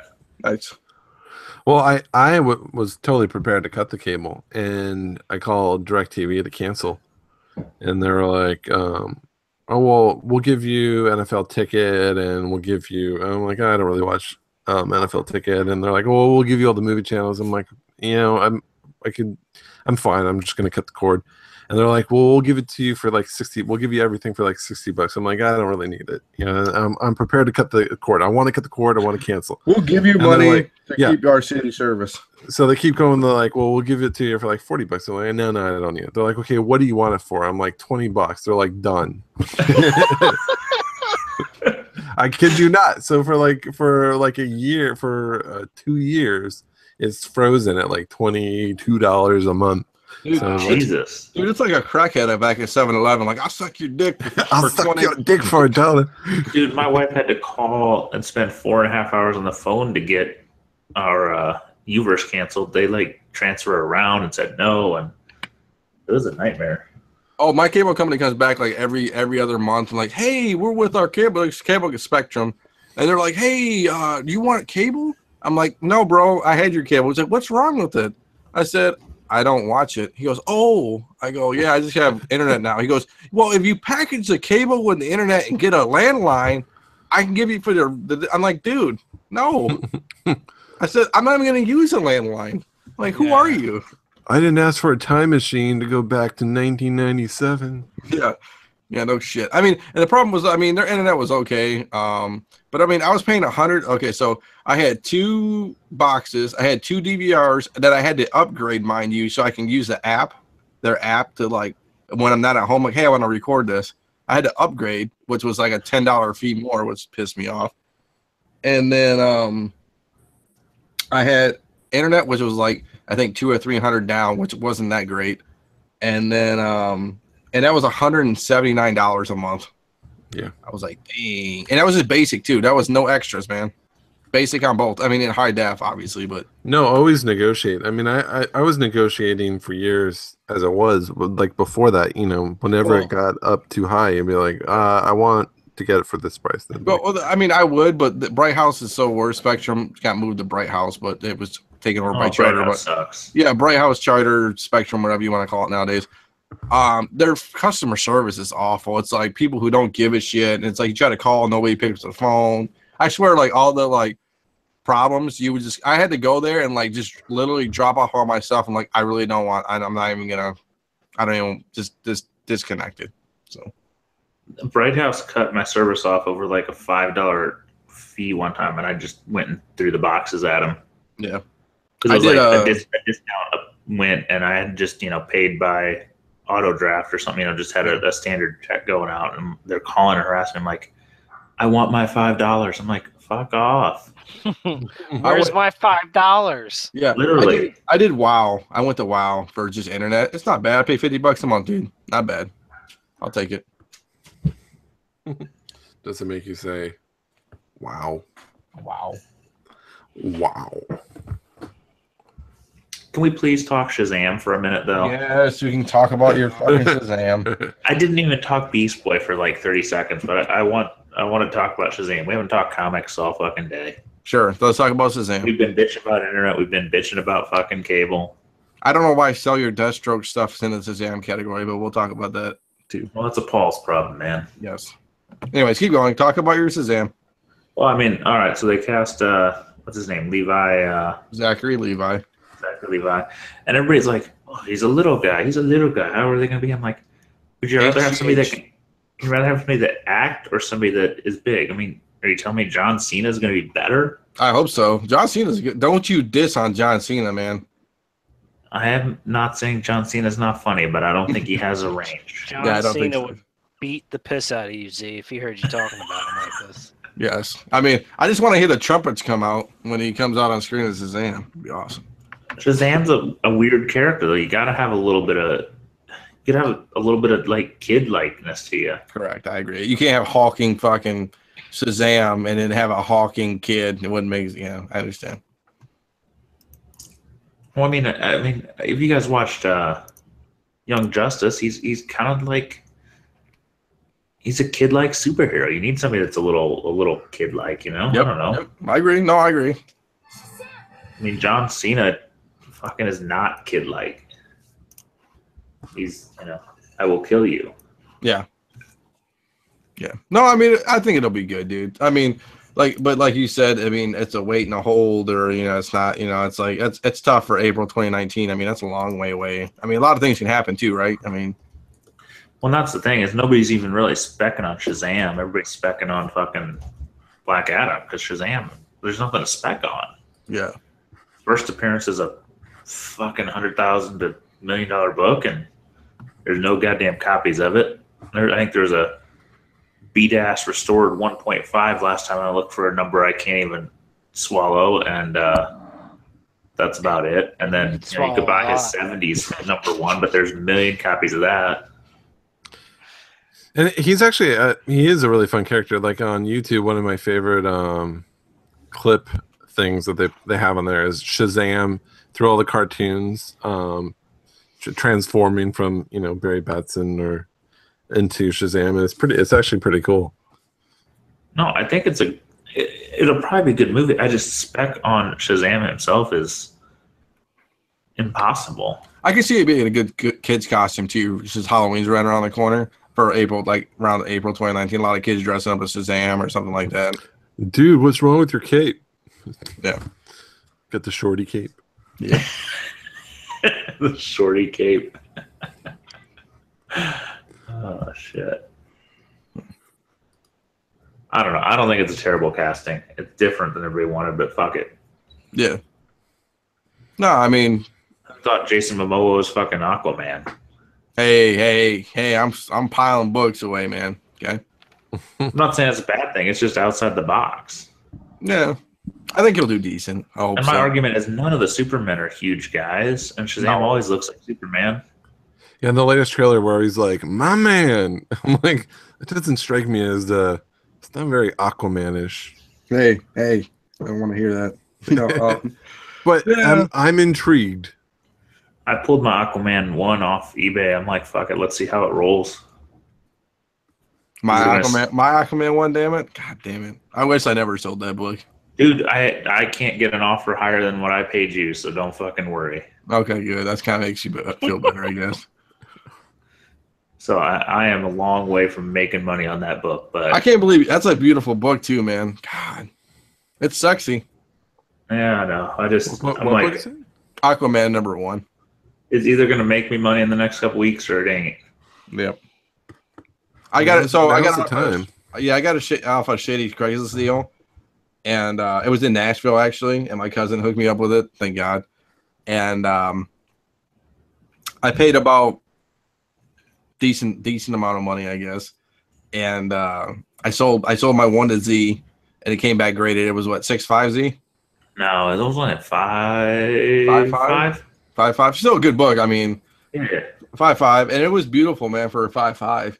And I still got the 35. I sold a bunch of. It was a whole run of Aquaman stuff, just stuff in general, like just 2, 3, 4, and a bunch of up to 50, Cardi stuff. So it was good. I think I got another 35 in there. No 29, no 11, but still, I mean. Well, the thing is, I made my money on. I had 2 other copies I've sold, but this one I held, and it just isn't. It isn't moving. It happens. Crap, the Astros are winning. And then, not every book's Rick and Morty. I know, right? It honestly feels like it. I kind of get why Trey is like kind of out on it, because every little bit of news is Rick and Morty related. But I mean, there's so much money out there. Like, I've never seen another series where the first issue sells for something, the second issue, the third, the fourth, the fifth, and then like variants sprawled out with within the first like 30 issues. It's crazy. No, it defies all logic. The It mini does. series, the variants for the mini series, it's just, yeah, it doesn't make any sense, but you know, whatever. Yeah, I mean, it's one of those weird phenomenons. I mean, I'm sure we've had other weird phenomenons that came out, and we just Beanie People probably Babies. look at Spider-Gwen and fucking Kamala Khan the same way, man. yeah. But even Gwen, even though she has a lot of variants that are like picking up, like it wasn't, you know, it was her first issue, the Edge of Spider-Verse, and then it was Land Spider-Gwen variant. 1. Yeah. And then it was like, you know, then when you hit to 2 and 3 and 4, there's no other books that are picking up steam. It's usually like a bunch of the variants from number 1. But like Rick and Morty, it's like, you know, the 5th issue is like shooting up in value. And then you have like a variant for like issue number 14 and 30, you know, like a Pickle Rick cover comes up or a Tiny Rick. I mean, it's I mean, look at the. I saw a cool Pickle Rick costume on Reddit. Oh, I saw that too. That was really badass, cool. man. That was pretty cool. good. Well, it's interesting. Why is this cartoon and this comic tying together so much? Because there's all kinds of cartoons with comics, but they don't. It's because it's They're edgy. usually not tightly associated. Well, I didn't get it either because I found like a set and I sold it, and then I was like, well, you know, I'm interested. Like, I'll start watching it because I had a buddy who was like talking about it, and like you watch them individually and they're idiotic and random, but then you watch them together. They have a lot of stuff that they weave in from one episode to the next. There's a lot of stuff going in the background, a lot of like theories get that's underlying it. It's like Futurama, kind of like there's like theories behind it, and then there's like old nostalgia stuff, you know. Yeah, and everything's connected. And I was gonna say Teen Titans Go-ish. Yeah, Teen Titans Go-ish. Yeah, that's another good example. Yep. And they have like the pop culture is not always recent. It goes back to, you know, the 90s and the 80s. And there was one that I sent to Paul where he was talking about some Zelda, was it a Zelda 3DS that was like a special 3DS on Amazon. And I sent him a clip from Rick and Morty talking about Morty was buying like all these 3DSs that were Metroid specials. I could be flipping the games, but he was like, "Let's go buy them. They're selling for $200, and we get a $50 gift card. We could flip those for $300 when we could just make money."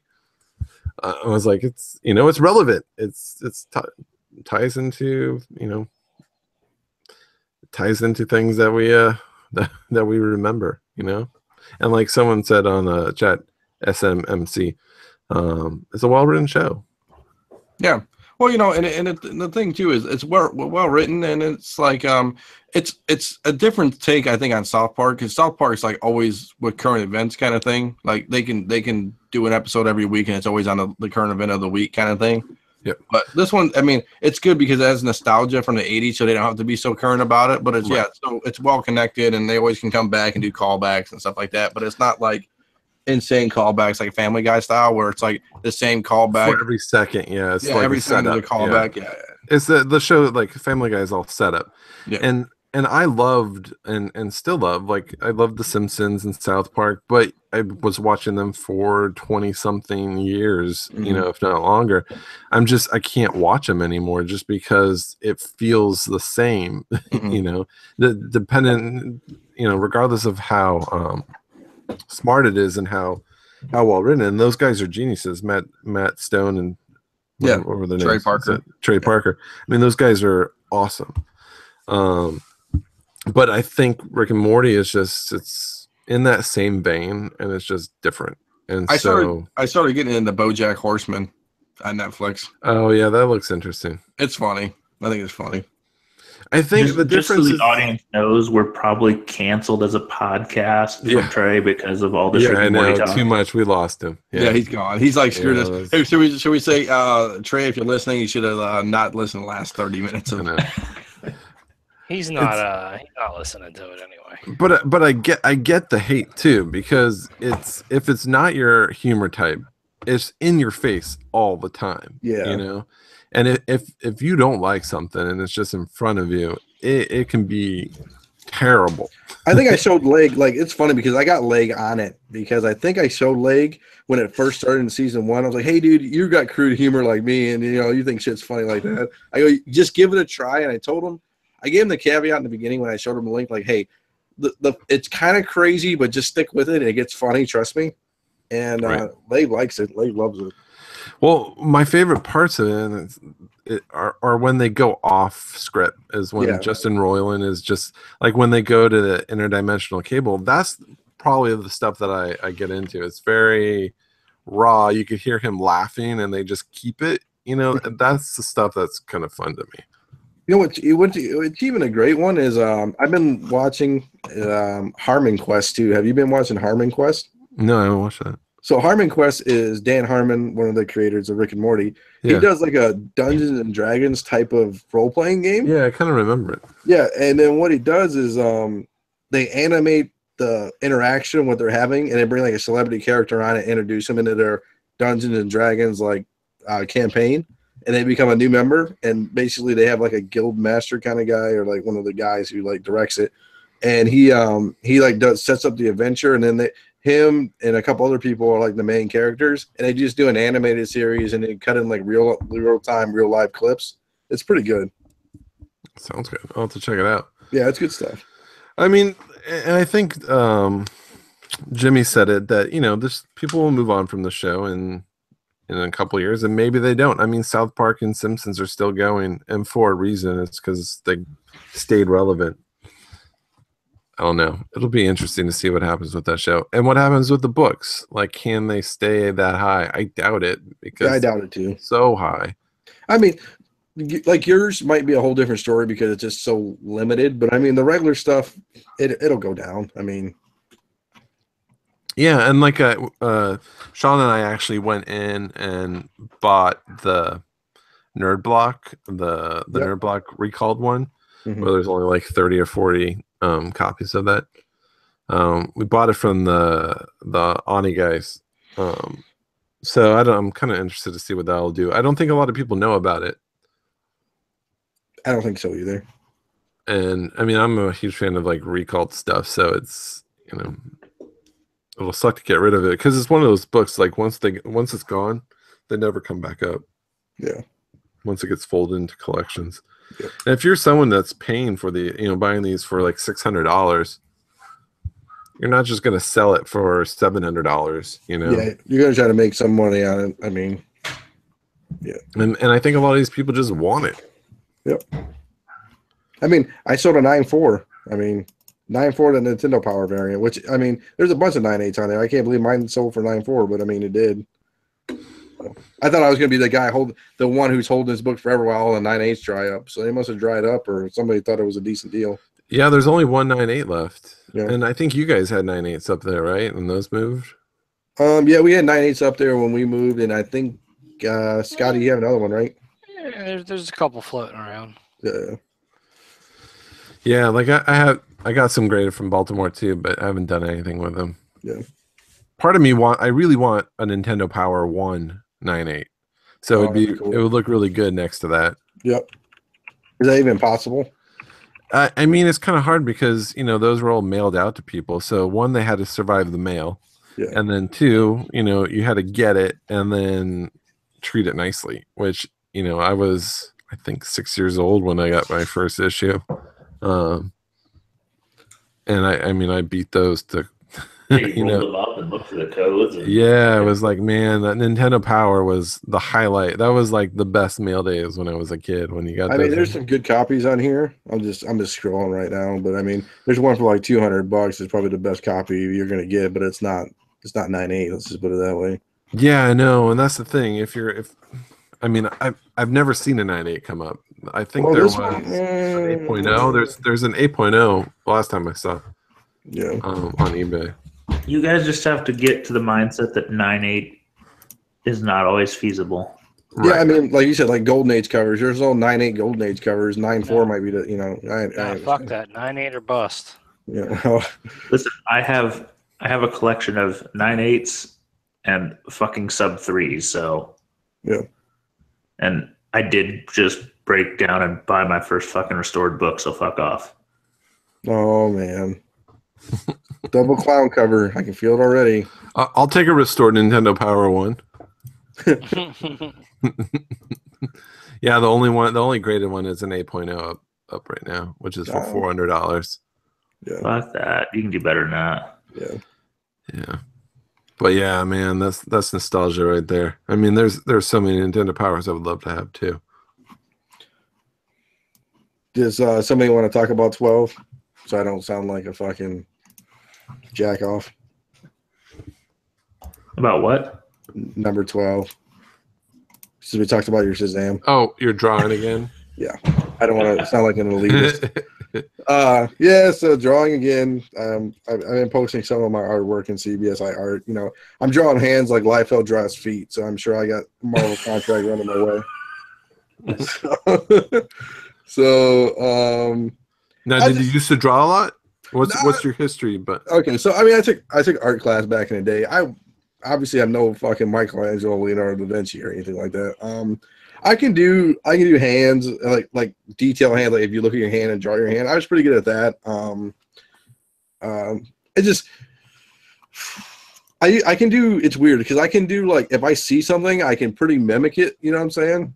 But I just got to get into that mindset now of I can't be perfect. Like I'm trying to be over perfectionist with my lines. You know, like I'll watch a YouTube video and like copy what the guy's doing on YouTube. You know what I'm saying?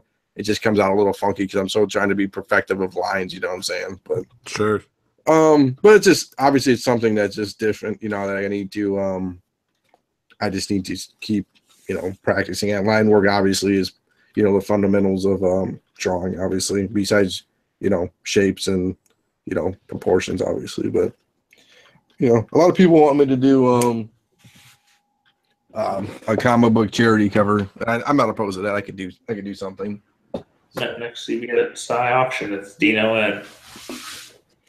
Yeah, I'm gonna take on the legendary Jared Barber, so I'm sure it's gonna go well. No, I honestly thought we need the other F5 crew going. What happened to Tony? He hasn't drawn in a while. I know. I will get on Tony. I got to get on Tony. Has Major come and taken all his pens and pencils?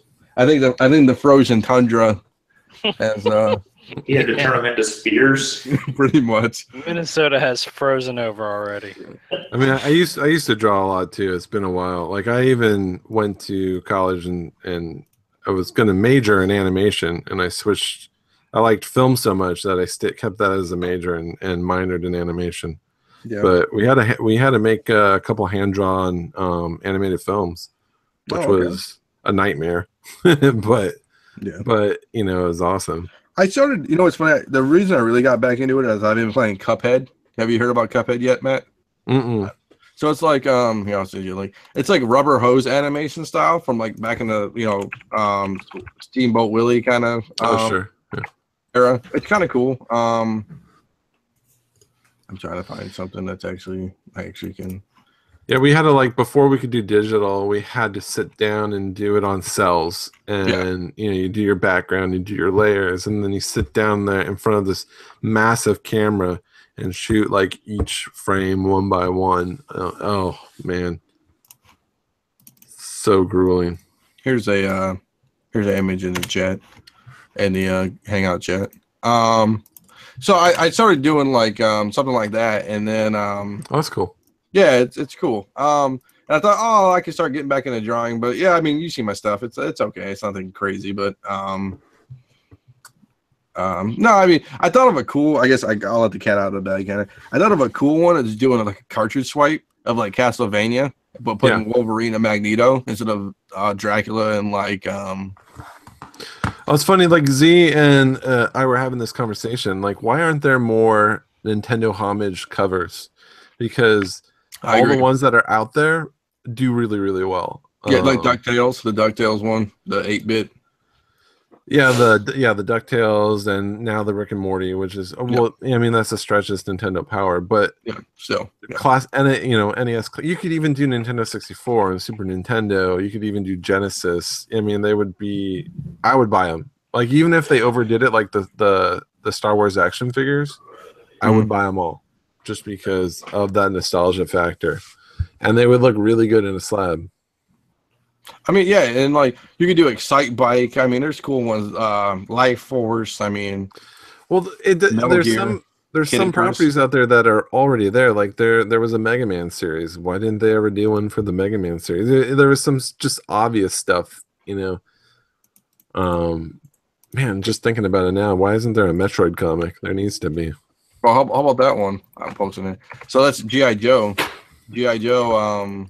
So GI Joe's IDW, right? I mean, Yeah. look at that cover on it. That's awesome. That's a badass cover, man. That's a great cover. Yeah, I mean, I would do one like that. That'd be kind of dope. You know? There was actually a book I was going to ask Paul about. So there's Teenage Mutant Ninja Turtles Universe #1. It was a variant from Heroes and Fantasies, and it was a homage to the original NES game. And it's nowhere on eBay. Like, you can't find this book anywhere. And I've been searching since Tim Walker like mentioned it to me. I've been searching everywhere for it, and it just doesn't exist. Let me see if I can send you a picture. Tell me which one it is again. I'll send you I'll put it on the YouTube too. Speaking of Nintendo stuff, and I know it's been talked about, but I just saw another article posted about them making a Contra movie and a TV show. That'd be awesome, dude. But it's like a Beijing company. Up, down, down, left, right, BA, start. That's right. Select start.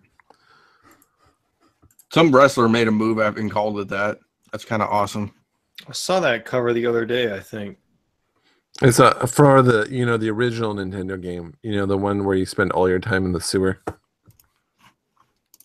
Yeah, I saw that cover the other day, and I thought it was ugly, so I don't think I bought it.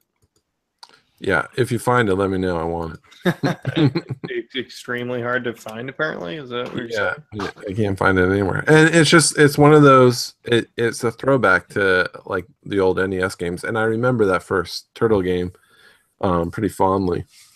Well, there's one right there. I mean, I just posted another one. Remember Teenage Mutant Ninja Turtles, the arcade game? Yeah, I mean, look at that classic. Look at that classic cover. You can tell me IDW can't grab that one? Like, yeah, absolutely. It's like, come on, man. It's like back in the day. I mean, these were all hand drawn, right, Matt? I mean, the covers were hand drawn, right? Well, yeah, and we went into that. I think the last podcast we were talking about the one thing the last time you were on. Yeah, sorry. Yeah, the last time I was on. Sorry, which was the last time the show happened.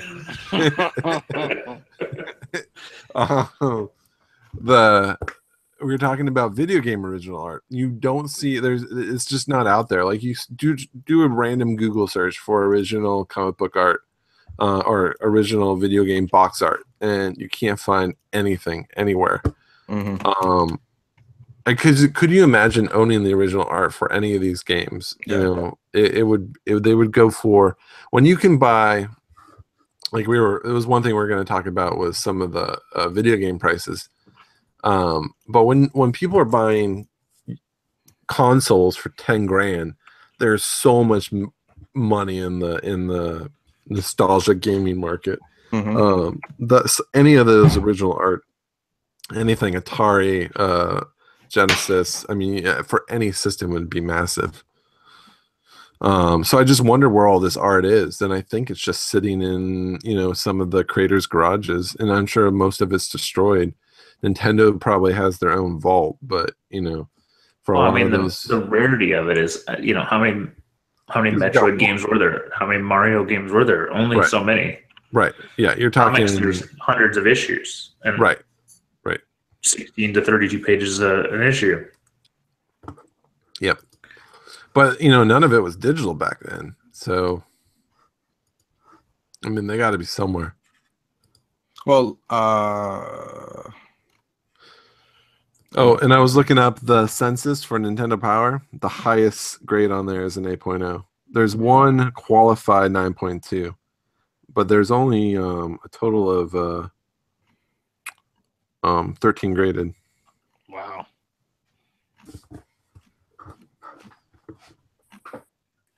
Well, that'll be 32 by the end of the month.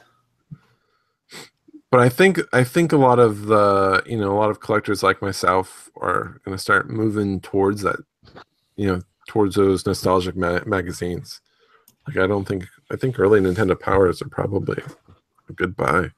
Well, it's funny because Jimmy was talking about that Sports Illustrated. I'm like, what about a Sports Illustrated 1? I'm like, no, I don't think there's any money made on that. Right. Those people already have had their time. It's got to be interesting. I'm looking at I was just looking at eBay original video game art. Yeah, like you said, there's none of this shit on there, man. Nothing. And some of these, like I'm looking at old Nintendo Powers, they have, there's so much comic crossover. Like I'm looking at a cover with Earthworm Jim. Like you said, maybe it's in the back of somewhere because I mean that's part of their portfolio back in the day, right? Well, I imagine so. There was a lot of these companies they've disappeared over the years, and so I assume that when people finish these games, maybe some of the art gets tossed away. But I have a feeling that a lot of the people that worked on it, especially when you leave a job, when they left the job, they probably just took them home with them, put it in a box, and it's just sitting in their garage. The developers that made all these old games and the designers that made all these old games are probably in their 60s right now. Mm-hmm. So they're still alive, but people are probably not thinking about it because who cares about an original art for a game that no one remembers anymore? That last link, look about 3/4 of the way down, and you'll see some OA stuff from. It's not a cover art, but it's art in general. On page 1, if it's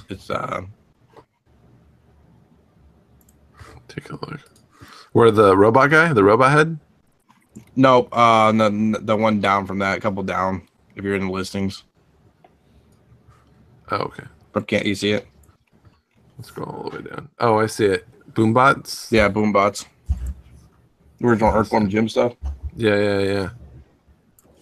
So yeah, there's got to be production art and preliminary art, like cells. Yeah, like you said, cells and stuff like that. A lot of these companies, they went broke and they Atari. I bet you somebody like that Martin Scareckley dude bought fucking Atari's original video game art because he's such a douche and he would do something like that. Well, there's gotta be like layouts, like storyboards, right? Sure. Yeah. Oh man, can you imagine? Oh, that would be so awesome to find any of that stuff.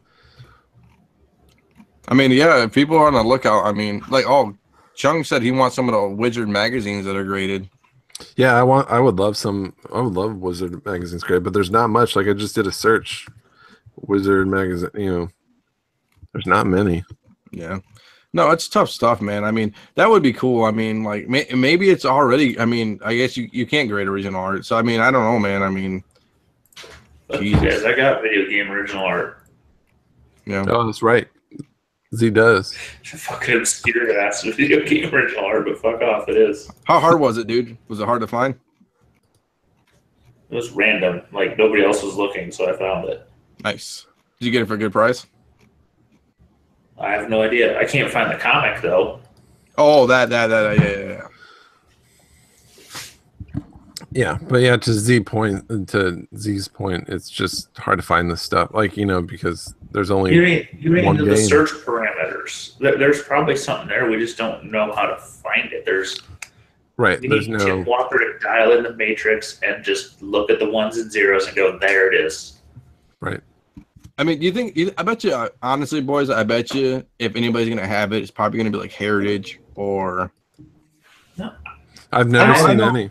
No, I know you've never seen any, but I mean, I highly doubt it's going to pop up on eBay. I would bet you money there is something on eBay right now. We just don't know how to find it. You would have to put in. Don't challenge me, goddammit. You're challenging me. Don't challenge me. Everyone goes silent for like 20 minutes. Tape.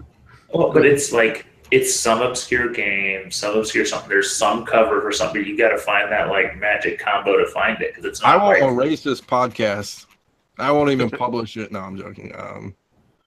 But it's not like there's no Sega included. It's like sketch of fucking Battletoads or something. So I did a search for like Sonic original art, and it comes up with pages from the comic, and then there's actually a lot of cool cell stuff from the Sonic cartoon. But yeah, it doesn't look like. But it's probably not even called original art. It's called Right, yeah. Some of it isn't. Like some of it's not even titled that. When you start looking at comic art, it's under pages, or it's under cover, or there's so many search terms. Maybe we should get the OA aficionado to talk about this. I wonder if he knows. Yeah, no kidding. Have him find some stuff first. Maybe a hand on. Yeah. You know, and some of that stuff is amazing too. Yeah, it's tough, man. I don't know, man. It's like, I don't know. And like you said, you can't just, what are you going to save every search combination known to man for Super Mario Bros. 1? It's like, no, so much garbage is going to come up. You can't. Long enough. I'm positive Nintendo like vaulted all their stuff.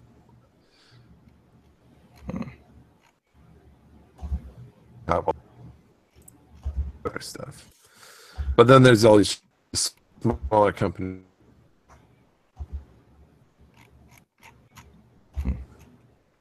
Did we lose him?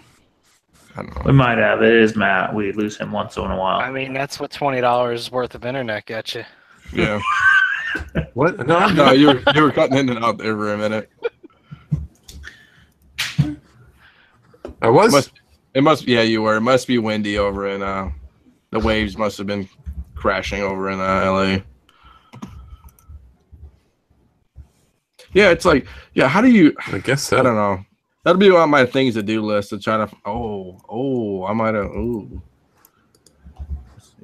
You all right over there, Dino? I don't know. I'm just gonna. Maybe. It's not what I wanted. I thought I might have hit the jackpot, but I didn't. I don't know. It's gonna be hard to find stuff, man. Because it's not that it's not there. It's that we don't know how to look. Well, yeah, it's that, and then we don't know where to look. Yeah, it's where to look, and then how to find it too. I mean, like you said, it's like maybe it's like one of those Grail things, but I'll find it eventually. I know it will.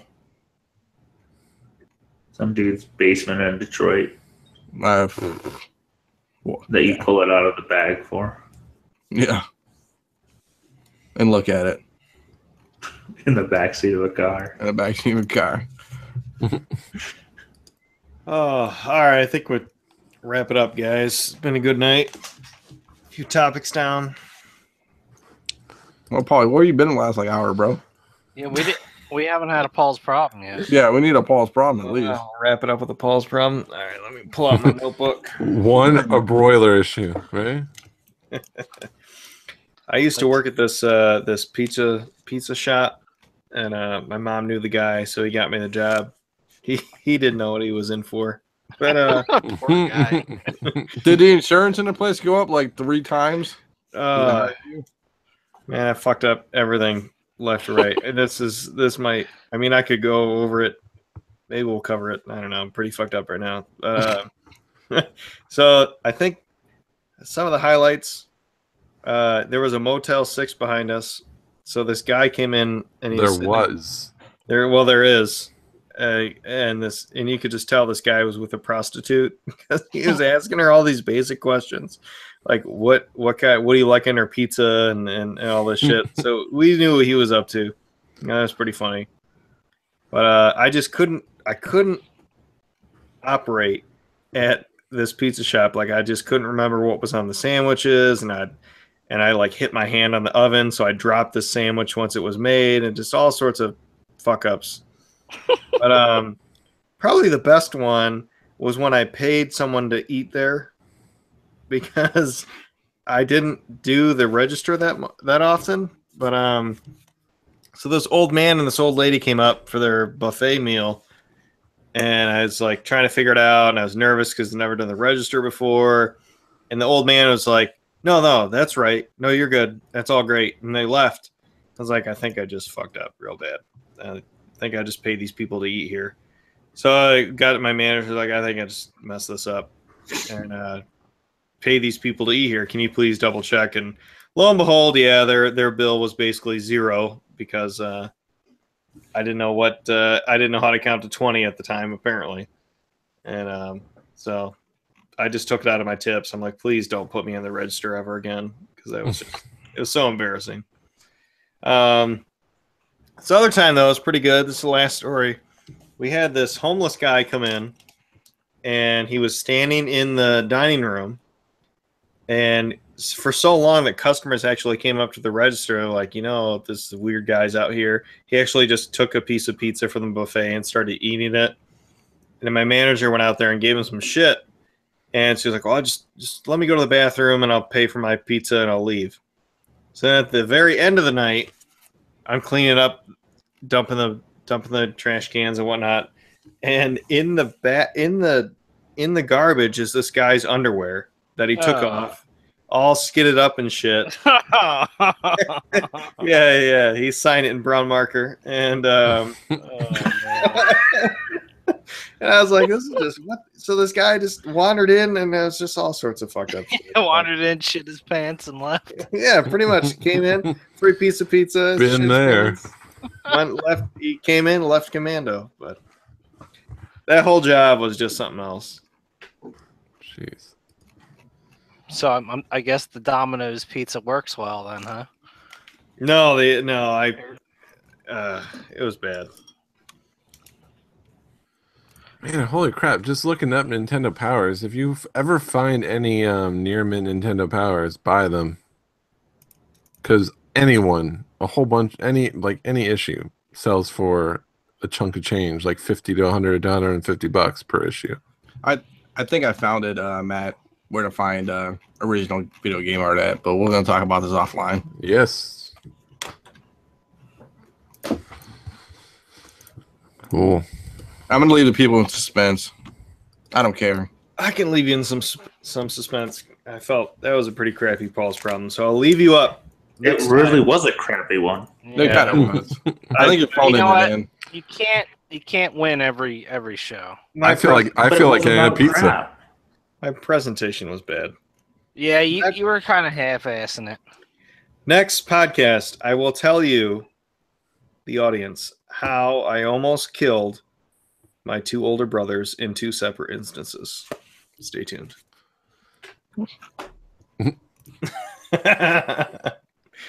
They almost died. But that's for next time. Okay. All right, you guys good? I'm obviously a mixture of not good and good. Yeah.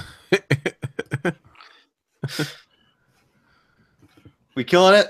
We're killing it, dude. Kill it out, man. All right. Kill it, Paul. Thanks for tuning in and dragging along with us these past few minutes. I appreciate it. Skip through if you come in at this point, skip over the first 10 minutes. Yeah. And the middle 10 and maybe the end of 10. All right, I'm clicking the button. Goodbye.